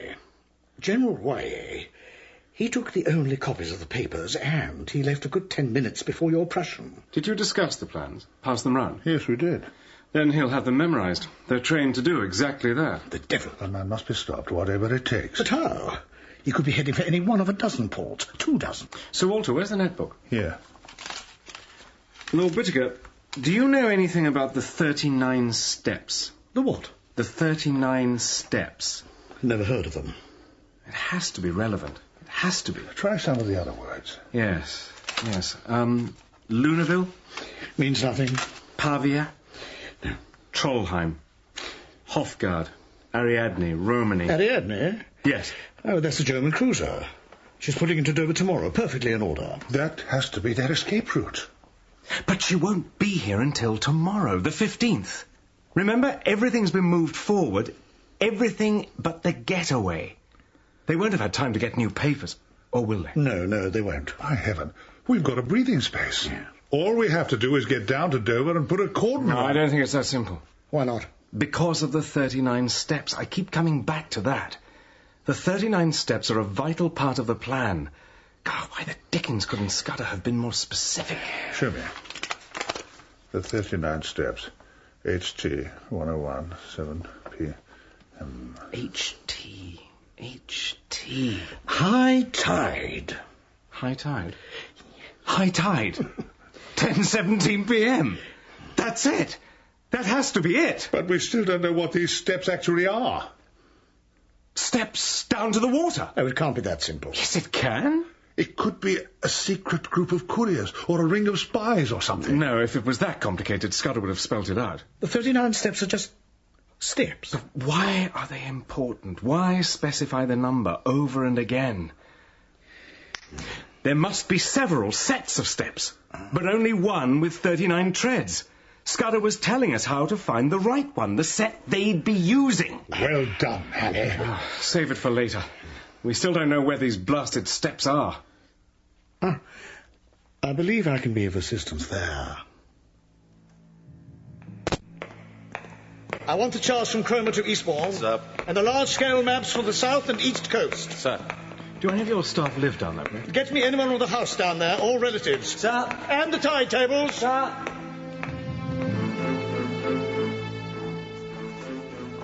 This is hopeless. There's a 10:17 high tide at 100 places. Where are the maps? They're coming. If only be detailed enough. Excuse me, Lord Richard. What is it? I found someone, sir. Well, bring him in, man. This way. Mr. Williamson, gentlemen. My lord? Sir Walter? Sir? You live on the coast? I do, my lord. My family have had a house there since the 18th century. But do you know the coast, not just your own spot? Tolerably well, sir. My father was Inspector of Coast Guards. He often took me with We're him. looking for a place where there are several sets of steps running down to the beach. What sort of steps? Oh, sir? steps, man, steps. For the love of God, how many sorts are there? Well, there are lots of marine parades. They often have steps. That won't be it. Too open, too busy. No, we're after longer staircases and in a pretty isolated sort of place. Oh. Well, I don't know that I can think of any. Well, they do exist. They must. Think, man. Well, there's a place in Norfolk beside a golf course. No, it's too public. Then I can't help you, gentlemen, unless you mean the Rough. The Rough? What's that? It's a big chalk headland in Kent, close to Broadstairs. The maps, gentlemen. Broadstairs? Quickly. Sir, tell me what it's like, this place. It's got a lot of villas on the top, and most of the houses have private stairs down to the beach. Very high-toned sort of spot. Where the residents keep themselves to themselves? Oh, yes, sir. This one. 10 sets of stairs, and beautifully drawn. God bless cartographers. Amen. 20, 21, 22, 23, 24. No, 5, 10... Arthur, check the tide. I'm ahead of you. 14, no. 5, 10, high tide will be about 10 minutes before Broadstairs, which makes We're it... looking for 10:17. 10:17. 35, 36, 37, 38, 39. Gentlemen, the 39 steps. We've got them. You're sure it's at 11? On the dot. And it's the last one, Uncle. Missed that and you're stuck. Get the old jalopy round then, Bill. Be good enough to stay exactly where you are. I don't know who you are, chummy, but you're trespassing. This is private property. My name is not important. We really don't have time for riddles, old man. Train to catch and all that. You're quite sure it isn't a boat? The boats don't go up to Charing Cross, do they? Forgive me, don't think I've had the pleasure. Oh, you're good. Damn good. But you gave yourself away just then. You thought I was dead. Sorry to be the bearer of bad news. Stay perfectly still, the pair of you. Thank you, France. Sir. You will have posted men all round the house, of course. Of course. And they will realize, as you realize, that I can kill both of you before their bullets can reach me. Small price to pay. Oh, please. Spare me the brave English heroics. Carl, the boat, go. Stop it!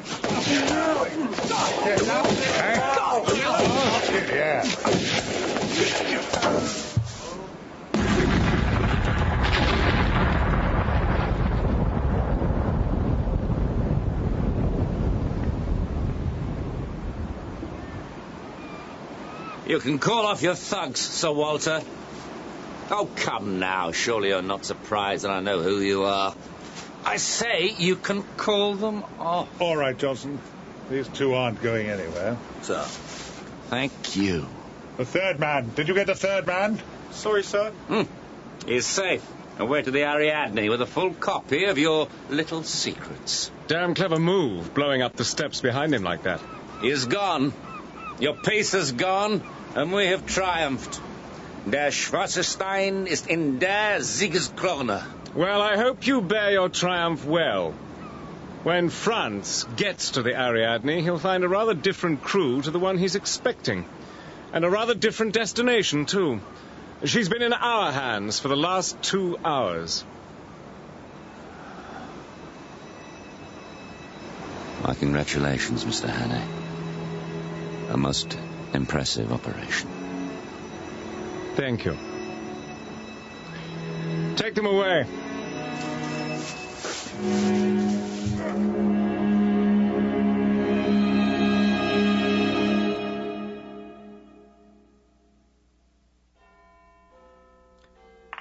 So, there is going to be a war.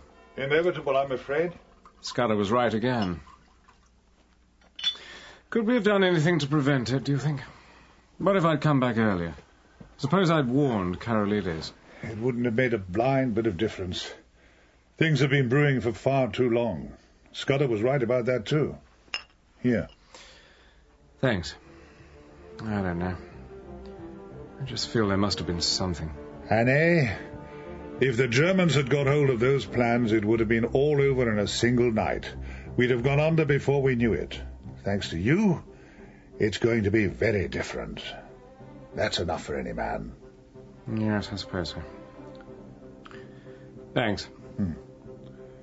So what'll you do now? I'll be enlisting. There's a place for you in a department if you're interested. No, I don't think so. I rather fancy some good, honest soldiering. Thanks anyway. I lost. What should we drink to?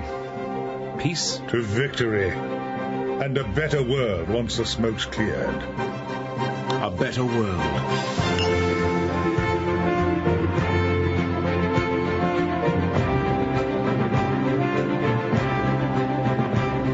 The fifth and final installment of the 39 Steps by John Buchan, dramatized by Bert Coules. In the cast, David Robb, Tracy Wiles, True Ann Rogers, and Tom Baker. The Mystery Project is produced by Bill Howell. Barry Morgan is the coordinating producer. The 39 Steps was produced in London at the BBC by Bruce Young. When the roundup returns after the CBC Radio 1 News, we'll be having some more winners of this year's CBC Literary Competition, this time in the poetry category, as well as a visit from the A-Team, Andrea Hunter and Anna Bonikowski.